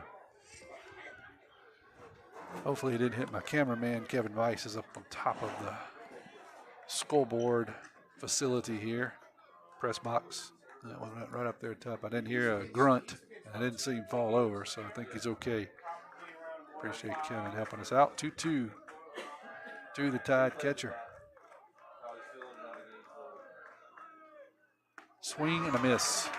Got fooled on a breaking pitch. Good job there by Cuevas as he got Watts to fan on a 2-2 breaker. Cooper Moreau is going to step in now. Tide third baseman will hit. Number 7, Cooper Moreau. Coop's 0 for 1 on the night.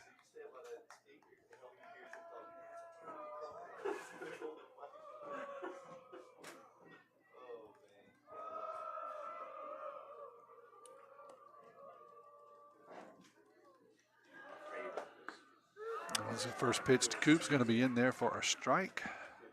0-1.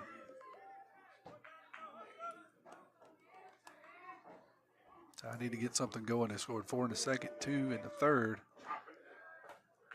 It was going to be down low 1-1.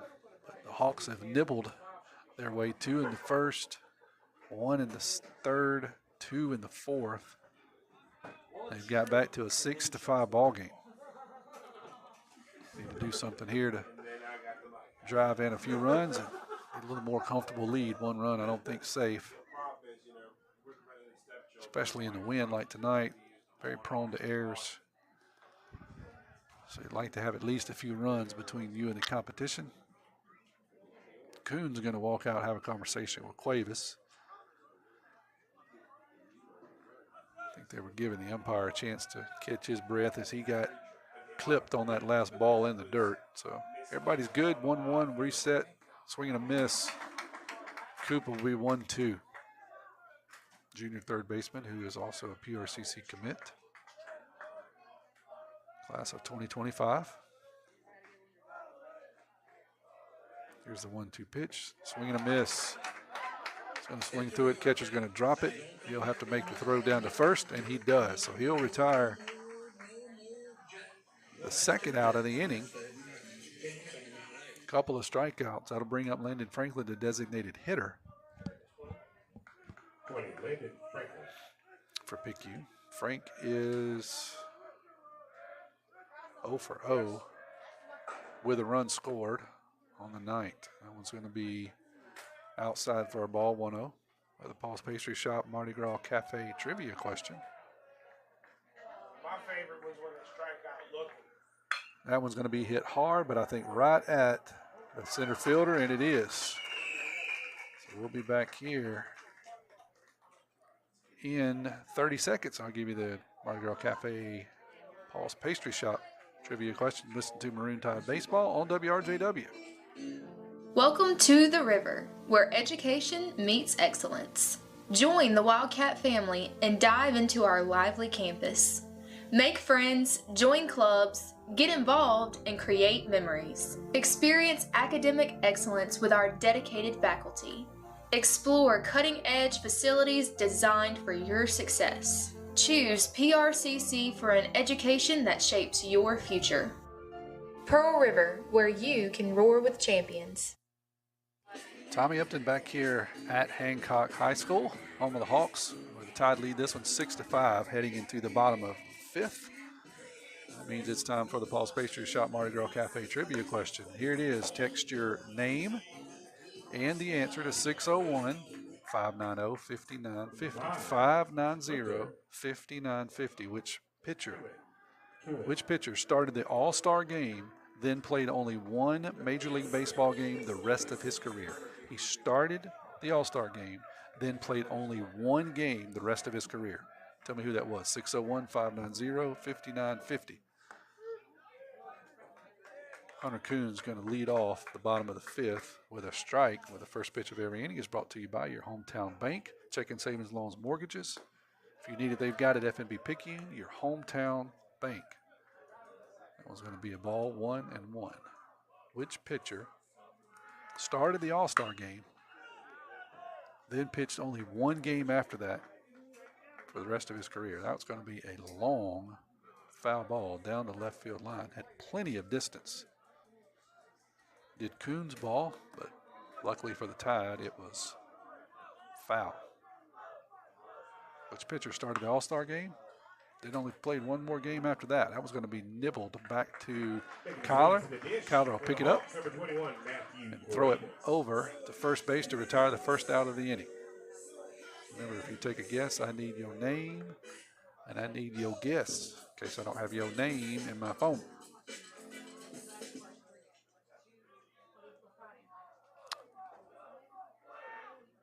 That one's going to be foul ball, 0-1. Now to Matthew Cuevas, the pitcher. Which pitcher started the All-Star game, then only played one more game the rest of his career?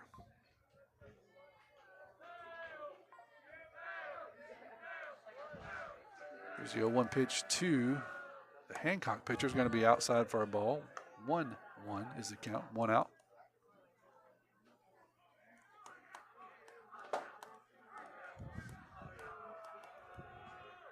That one's going to be fouled off the right side, 1-2. Now the count.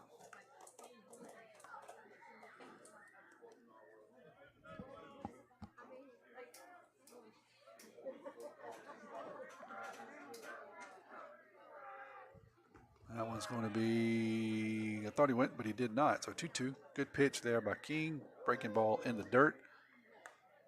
Could not get Cuevas to go fishing. So count will run to 2-2. 601-590-5950. Take a swipe at the game at the Paul's Pastry Shop Mardi Gras Cafe trivia question. And that's going to be a swing and a miss by Cuevas. So he'll go down for the second out of the inning. Landon Shields, a designated hitter, will step in. Which pitcher started the All-Star game, then played only one more game the rest of his career? 2 outs, nobody on. That one's going to be in there for a strike. 0-1. Got a few guesses. No right ones yet. Swing and a miss. 0-2 quickly to Shields. Coach Stogner, I think, took a guess. Corey Dorn took a guess. Y'all ain't right. Keep guessing. 0-2, 2 outs. Swing and a miss. Strike 3. 1-2-3 go the Hawks. In their half of the 5th, you're listening to Maroon Tide Baseball on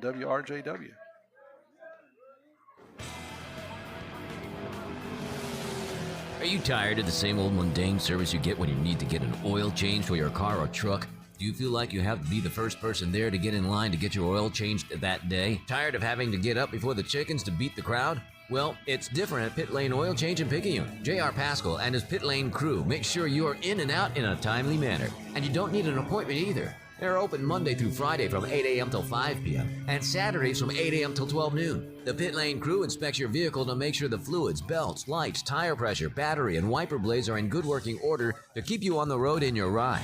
And they will vacuum the inside of your vehicle as a little extra touch from the crew at Pit Lane Oil Change. Come experience for yourself why people keep coming back to Pit Lane Oil Change time after time. They're located at 401 Highway 11 North, just 3 blocks north of East Canal, right by the railroad tracks. You can call us at 601-798-0017. Come experience the difference. Pit Lane Oil Change, your personal pit crew. We're headed to the top of the 6th. Tide lead this one 6-5. They're coming to bat. Justin Stockstill's going to lead off for the Tide with the first pitch of every inning. Is brought to you by your hometown bank, F&B Picayune. Come by the main branch and see one of our friendly loan officers. Keith Robinson, Judy Lowry, Aldrich Spears, David Levy, Christina Ladner, Amy Kirkland, Julie Jackson, and Colin Thompson. Hometown community spirit, hometown community pride. Got a few more guesses. No right ones yet. Coach Tyler Penton, give me a guess. Close.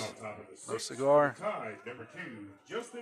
Which pitcher started the All-Star game and then only pitched one more game the rest of his career? Who was that? 601-590-5950. Here's Jay Stock will step in for the Tide. He's 1 for 1. Scored a run. Got 2 RBIs. He'll take one on the outside corner. 0-1 to start his at bat. Tide scored 4 in the second. 2 in the third. Been quiet since then. That was on the outside corner. Good pitch by Cuevas. 0-2. Cuevas has thrown 97 pitches so far for the Hawks.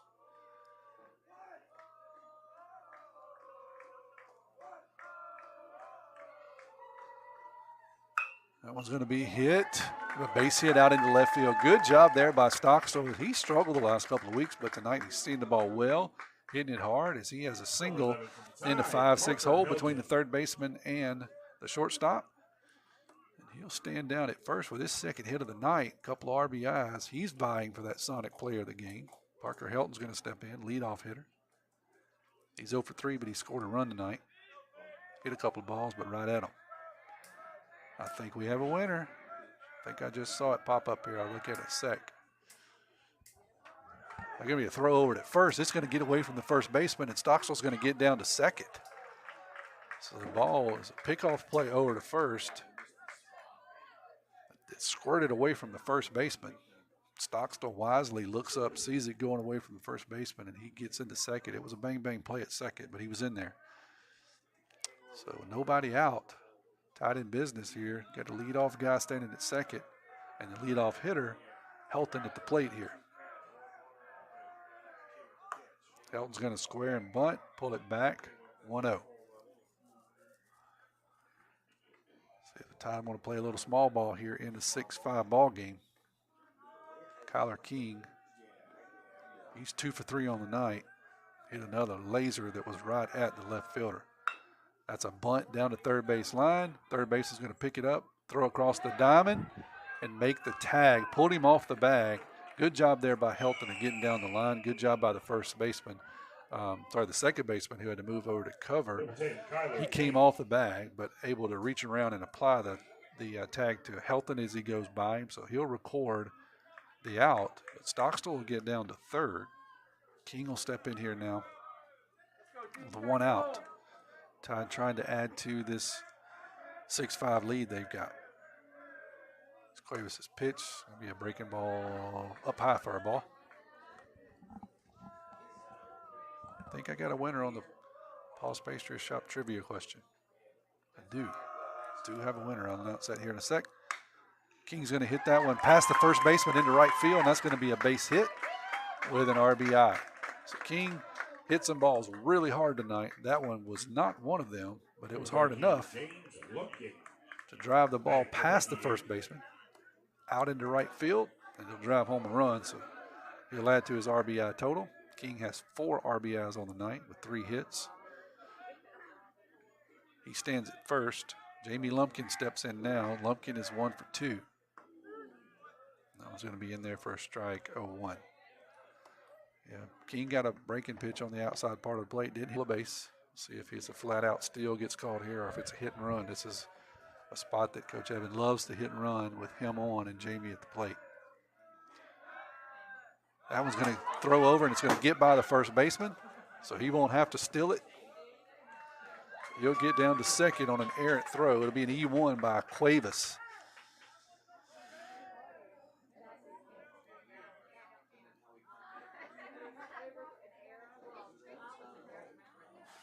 So he'll stand at second now.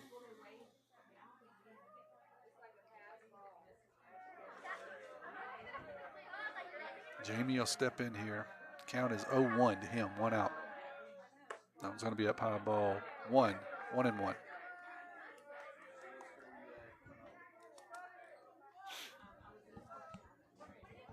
And they made a pitching change that I missed. That's Howard in there pitching now for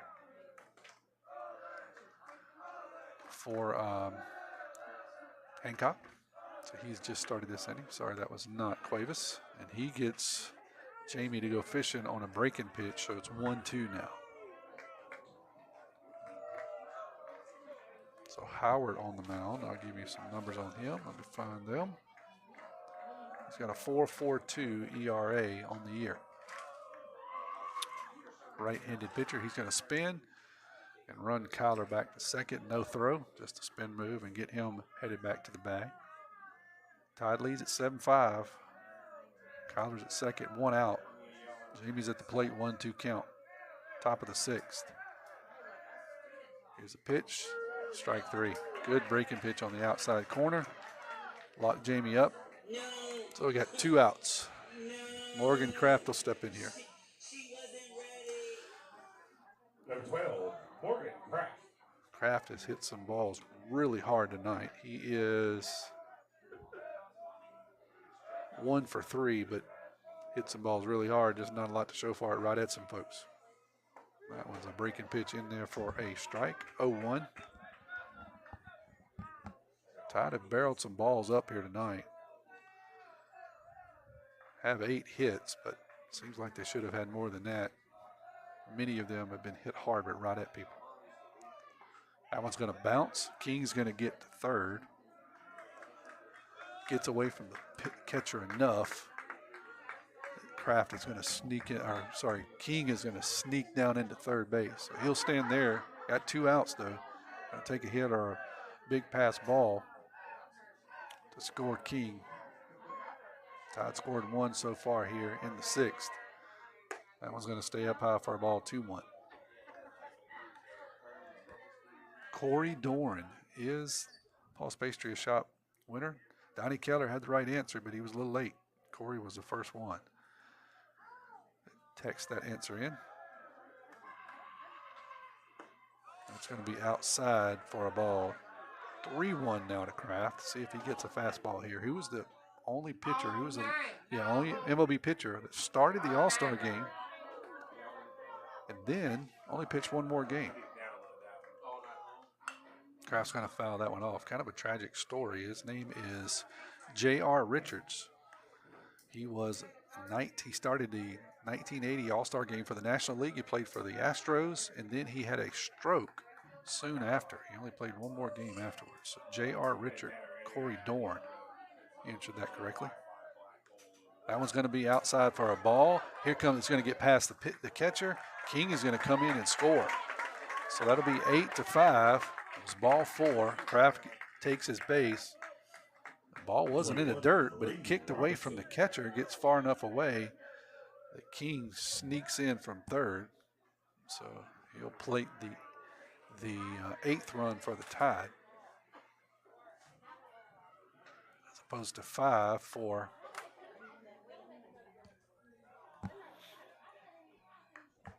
Hancock. Brady Robinson's going to step in here now. 2 outs and 1 on.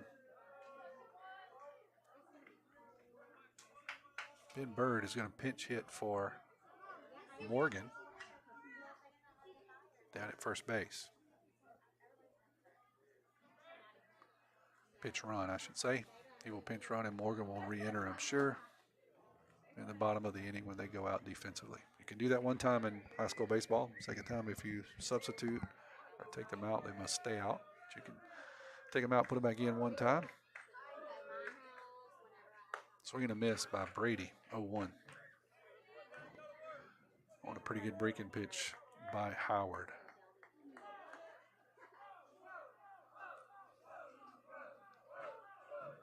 Here's the 0-1. There goes Bird. He's going to get thrown out at second base. Good job there by the catcher, Kuhn. As he threw a one-hopper down to second base and got Bird by a step. So the Tide will run themselves out of an inning after they scored 2 runs. They run the lead 8-5. We're headed to the bottom of the 6th. Tide lead this one. Get back in the game with Dodd Therapy Center. Jamison Dodd has the specialties and experience to get your athlete back in the game, including indoor turf, Hyvamat, blood flow restriction, trigger point dry needling, and much more. Dr. Dodd and Dodd Therapy Center is also specializing in treating Parkinson's disease and other neurological disorders. Give Dodd Therapy Center a call at 769-242-2636 or visit us at 405 Memorial Boulevard in Picayune and get back in the game. Hey friends, camping's a spring thing, and spring is here. Check out this new 2024 Wildwood FSX 174BH. This travel trailer has a front queen bed, rear bunks, and only weighs 2,899 pounds. MSRP is $24,398, reduced to only $13,988. A brand new 2024 bunkhouse trailer for only $13,988. Pawpaw's Campers is not that far from where you are. Come and see us. That's a good RV, Pawpaw. We're heading to the bottom of the 6th. Tide lead this one 8-5. Hawks down to 6 outs in regulation. Kyler King still on the bump for the Tide. Leading off for the Hawks, number 20, Chase Brown. Chase Brown's going to lead it off here for the Hawks. He is the third baseman.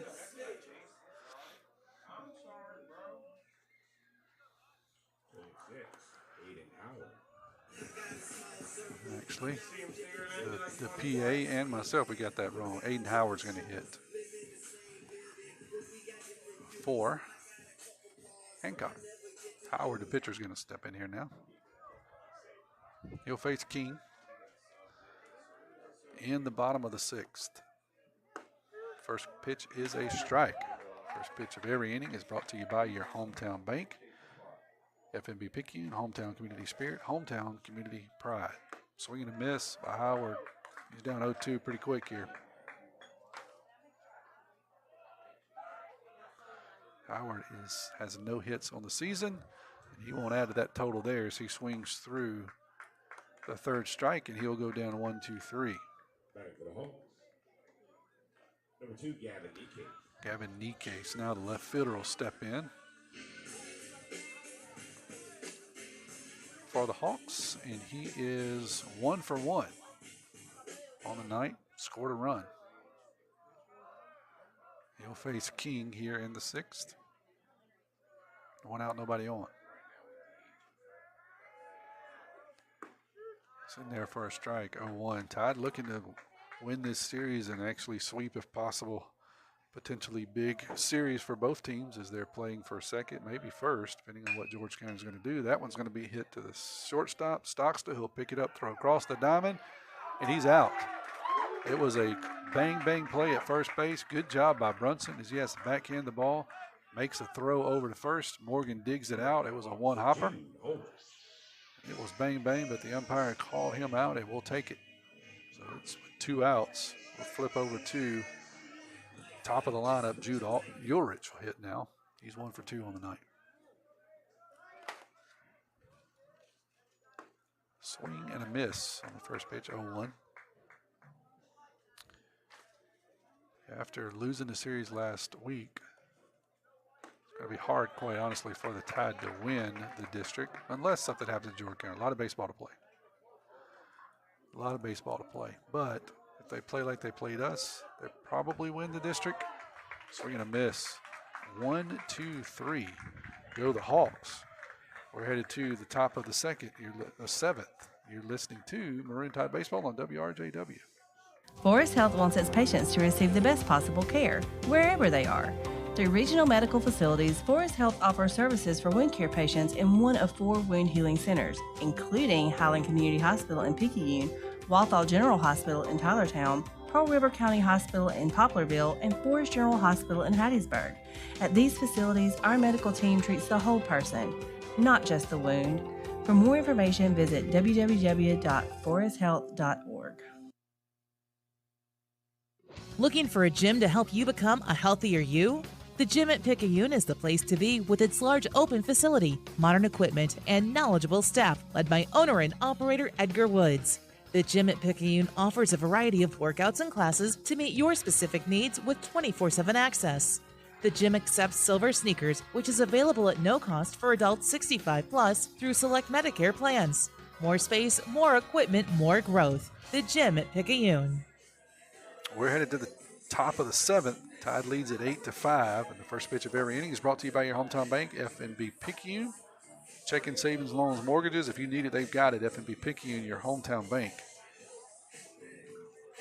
Howard's still out on the bump for Hancock. Brady Robinson will step back in after Bird got caught stealing to end the 6th. We'll reset his count. He'll get to start over here. Here's the first pitch from Howard to Brady. That one's going to be lifted off the left side and going to get out of play, 0-1. Tide scored 4 in the second, 2 in the third, and 2 in the fifth. Sorry, in the 6th. Hawks have scored 2 in the first, 2 in the third, 1 in the third and 2 in the fourth. That one's going to be outside for a ball, 1-1. Wind has played havoc on several different things here tonight. That one's going to be hit foul off of Brady's foot. Went all the way out to the second baseman, but the umpire called it foul off of Brady's foot. I'm sure that's not pleasant. He hobbles around and looks like he's okay. He'll step back in here with a 1-2 pitch.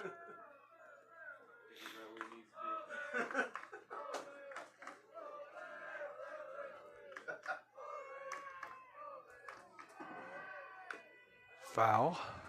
Count will remain 1-2 to B-Rob. Started the game for the Tide on the hill. Threw about 60 pitches. Gave way to Kyler King. Moved out into right field.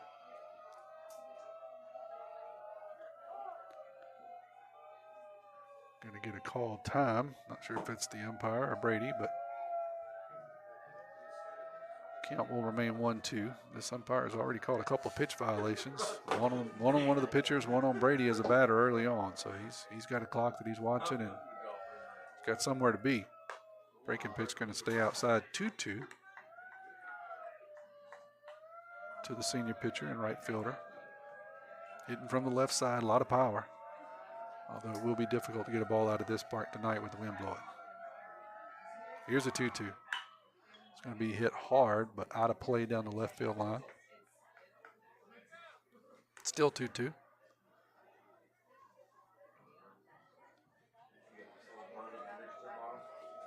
Tide won a close one Tuesday night at home against Georgia County. Lost a nail biter Friday night there. Swing and a miss by Brady. He goes down for the first out. Then got trounced on Saturday. 10-run ruled. When everything that could go wrong went wrong. Recovered pretty well so far tonight. See if we can put this one away. It'd be nice to have an insurance run or two as they're up 8-5 in the top of the 7th. Landon Watts will step in now with 1 out, nobody on. It's going to be outside for a ball, 1-0. Watts is 1 for 2 on the night with an RBI.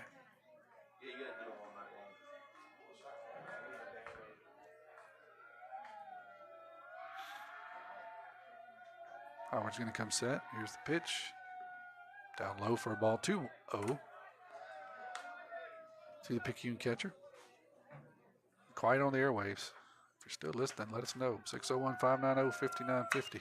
Everybody went quiet after the trivia question. That one's going to be lifted out into right field. Right fielder settles underneath it, and we'll record the second out of the inning. He struggled a bit out there with a wind. Settles underneath that one. And that will bring up the third baseman, Cooper Moreau, for the Tide.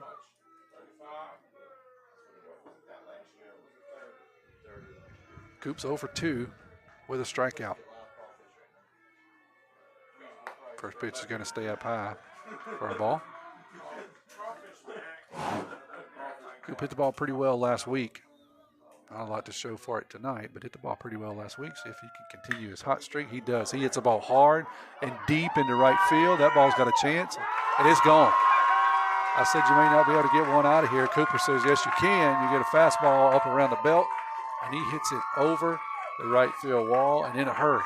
So he'll take the slow trot around the bases, and that will run the score 9-5 as a junior third baseman pounded a ball, belt high fastball. So 9-5 now Tide. Kevin Hedgepath listening in said the girls softball got beat 3-1 by George County. It's not been a good few days to play George County. Landon Franklin will step in now, the designated hitter. He'll foul one off, 0-1. Coop absolutely demolished that ball.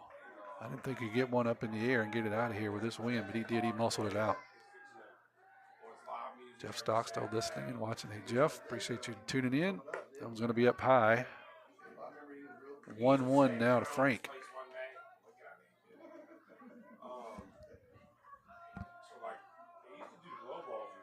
That was the insurance run we needed. I'll take one more without being greedy. Up high for a ball, 2-1.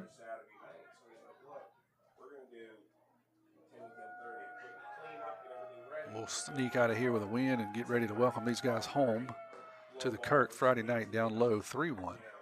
And then back here for the rubber game on Saturday afternoon. Clay Sweet listening in. Hey, Clay. Swing, and that's going to be dribbled off his foot for a foul, so 3-2. Hit off the inside part of Frank's foot. So that'll run the count 3-2, 2 outs here, nobody on. Tide leading 9-5. That one's going to be fouled off, out of play over the first base side. We'll do it again, 3-2. Tide has swung the bat pretty well tonight. 9 hits. 4 walks, 5 strikeouts for the Tide. 6 hits for the Hawks. That one's going to be lifted out of play again, right up here around the press box. Hawks have 6 hits, 4 walks, and 7 strikeouts. If you like offense, this has been quite a bit of offense tonight.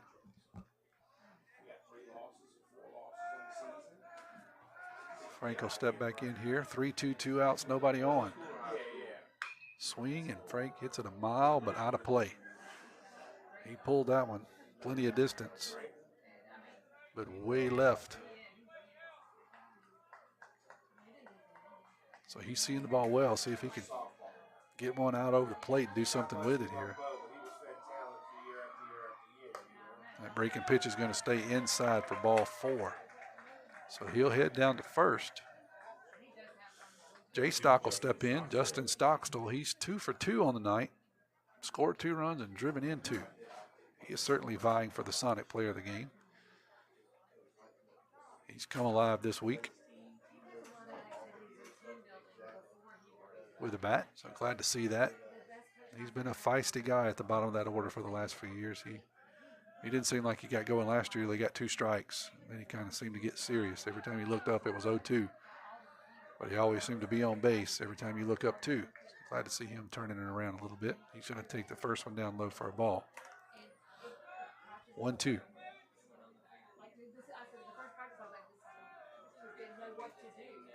Sorry, 1-0, 2 outs. Not 1-2, 1-0. Now 2-0. Frank's at first.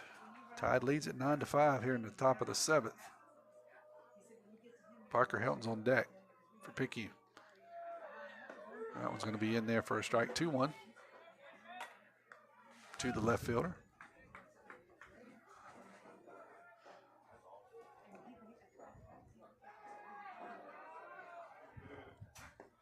That one's going to be inside. 3-1 to Justin. Said he's 2 for 2. Scored some runs, scored 2, driven in 2. See if he gets the pitch hit. 3-1, and it's going to be down low. Ball 4. So Frank will get down to second. Justin will get down to first. Parker Helton will step in now. Helton is 0 for 3 on the night, has scored a run. And we're going to have a pinch runner.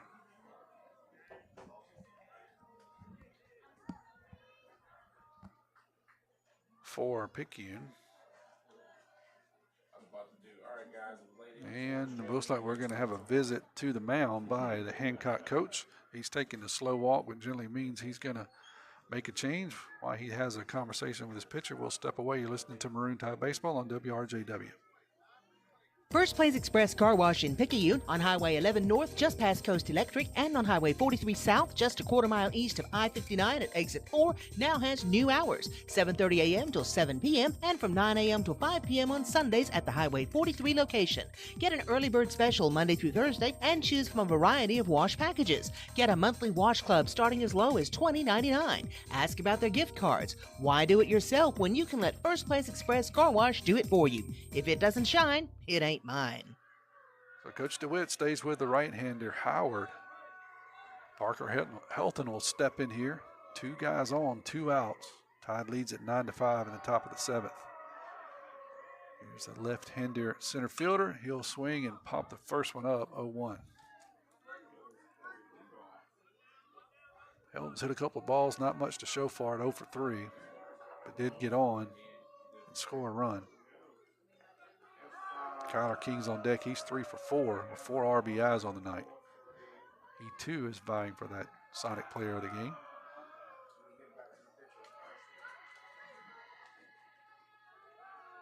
That one's going to hit Parker on the leg, way inside. So he'll head down to first. That'll load the bases up for King. King has hit a couple of missiles on the night. This would be a great place for another. Lumpkin is on deck if we get there. 2 outs, bases loaded. Wheels have kind of fell off here. We get a big hit. It really would fall off for the Hawks here in the 7th. Howard lands a good breaking pitch. 0-1 to start the at-bat.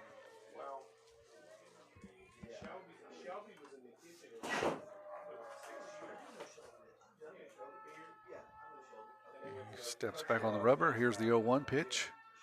King's going to pop it straight up. But it looks like it's going to get out of play, and it does. So it'll be 0-2 to Kyler. So he fouls that one straight back. Luckily, the wind kind of blew it out. Catcher Kuhn had settled underneath it. Probably would have made that play. So bases full of Tidesmen here. 2 outs, 0-2 to the Tide pitcher.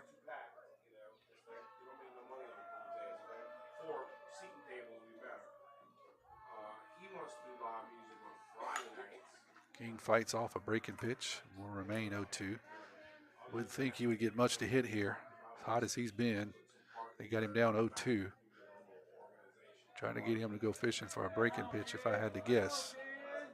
That's what he's seen all 3 pitches so far this at bat. See what he gets here. Way outside, Kyler gets a piece of it. Nibbles it down to first base. First baseman will pick it up, step on the back, and that will do it for the Tide. We headed to the bottom of the 7th.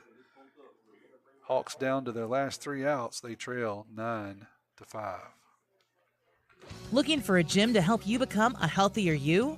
The gym at Picayune is the place to be with its large open facility, modern equipment, and knowledgeable staff led by owner and operator Edgar Woods.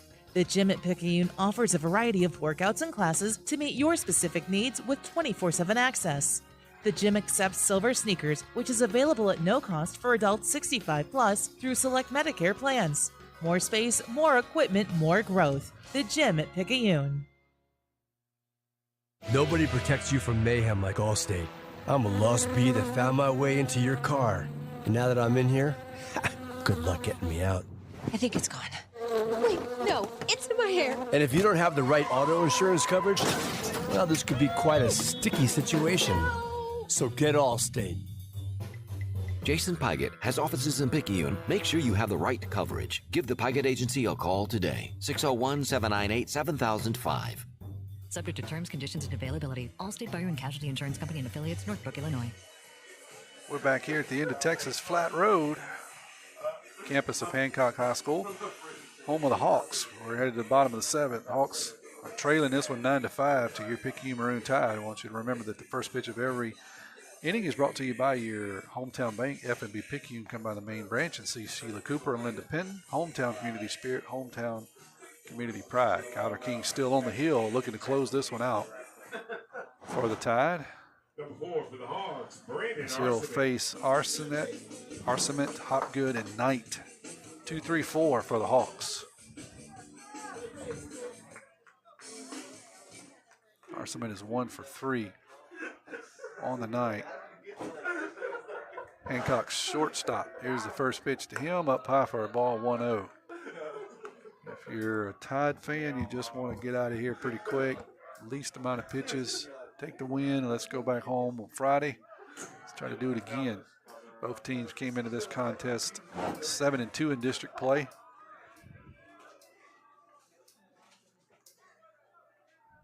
Need to win this one to stay alive for at least second, possibly a district championship, depending on what George County does, as they now solidly lead the district. That one's inside 3-0 after winning the series last week from the Tide, winning 2 out of 3. Up high for a ball, 4. So 4 straight balls. Send Arcement down to first. Hopgood will step in as second baseman here. He's 1 for 3 with an RBI on the night. Jason Knight standing in the on-deck circle.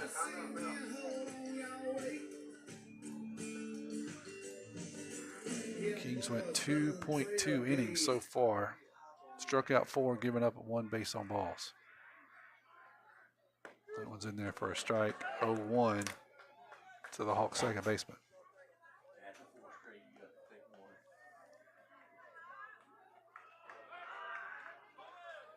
Throw over to first, not close. Kraft had to come off the bag to get the throw from King. Hawks down to their final 3 outs. We'll trade a run for an out here. We just need to get some outs. 0-2 on a swing and a miss by Hopgood.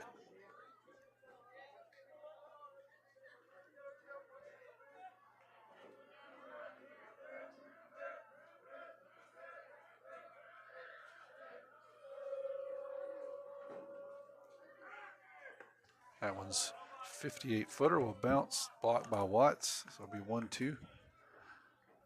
Couldn't get Hopgood to fish on a breaking pitch.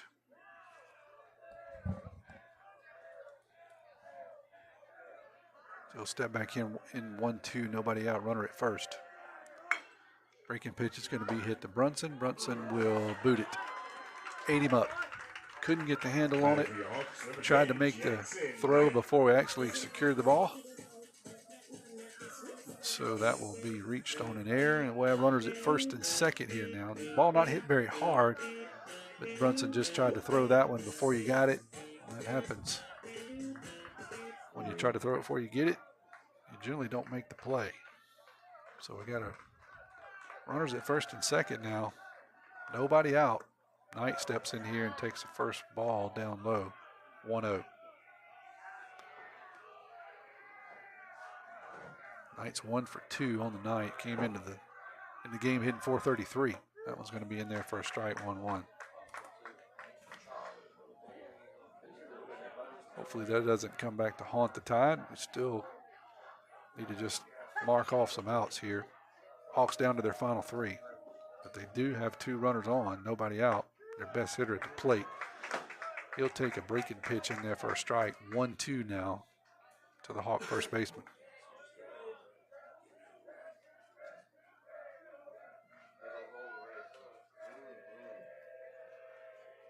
Here's the pitch from King. Tried to get him to go, but he held off. 2-2 now to the right-handed hitting first baseman. Knight. Good-looking kid. Swings the bat pretty well here. Try to get him to go fishing. He hits one off the end of the bat. Going to be lifted out into right field. Right fielder's going to come in, make the play. And that will be the first out of the inning. I was trying to give you a name out there. Just noticed that that's not Brady. I think that's Pomez, but I'm going to double check that for you. I can't see that far, quite honestly, but not much light out there. So I think that's Pomez, but I'll try to secure that for you. So it's one out. Runners at first and second now. Catcher Hunter Kuhn will step in. Still 9-5 here in the bottom of the seventh. That one's going to be hit hard to Cooper. He'll pick it up, step on the bag, throw across the diamond. Cannot complete the double play, but he gets the lead runner and will take it at this point. That ball was hit hard. Cooper backhanded it. Touched on the bag, touched on third to get the lead runner. Tried to throw across the diamond, but could not do it. Not in time, which is okay. So we got 2 outs. Hawks down to 1 here. Matthew Cuevas, who was the starting pitcher, will step in. Cuevas is 0 for 3 on the night. Down to their last out are the Hawks. 2 on, 9-5 here in the seventh. Outside for a ball, 1-0. Hawks have 6 hits on the night. 5 walks and 7 strikeouts. Tide have 9 hits on the night, 6 walks and 5 strikeouts. Breaking pitch just missed, 2-0. Tide faithful wanted it. My Picayune Athletic Glasses said it may have been just a bit low. But Watts is going to take a jog out to the mound and have a conversation with King. Make sure they're on the same page here as they try to finish up here with Cuevas. These two teams do it again Friday night at the Kirk, 7 o'clock. 5 for the JV, 7 for varsity, and then back here, I believe it is at 1 o'clock on Saturday for the rubber match. Here's a pitch up high, 3-0. Watts makes a snap throw down to first. Runner back in time. It's a 3-0 now to Cuevas. Shields, the DH, is standing in the on-deck circle for the Hawks. Runners at first and second. That one's in there for a strike, 3-1.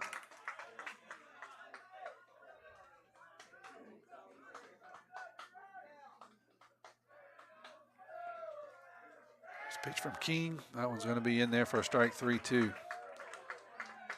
So Hawks down to their last strike here. See if King, he's spotted him at 3-0. Came back 3-2. Can you make a pitch and get out of this? Get on the bus and get back down Texas Flat. Here it is. That one's going to be hit on the ground at third base. Coop's going to pick it up, throw across the diamond, and that'll do it. Tide's going to win this one 9-5. We'll take a 30-second break, come back, and I'll wrap this one up for you as the Tide wins this one 9-5. Join the crispy chicken craze with Sonic's all-new crispy tender wraps and hickory barbecue and cheesy baja. Stop by and enjoy each for only $1.99. Sonic's crispy tender wraps include all white meat, melted shredded cheddar cheese, and lettuce. The hickory barbecue has additional hickory sauce, and the cheesy baja has an added zesty cheese sauce, and both are wrapped in a warm tortilla. Try one today at Sonic Drive-In on Highway 11 North in Picayune. Go ahead, push that red button for happy eating at its best. Tommy Upton back here to wrap this one up for you at Hancock, home of the Hawks, as they take this first game of the series 9-5. It's pretty good pitching and pretty good hitting by the Maroon Tide offense. I'll give you their numbers once again. 9 hits for the Tide and 26 at bats, 6 walks, 5 strikeouts. Kyler King goes 3 for 5. Jamie Lumpkin had a hit. Morgan Kraft had a hit.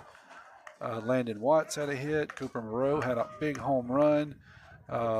Several other guys had some walks and scored some runs. Landon Franklin had 3 walks and scored a run.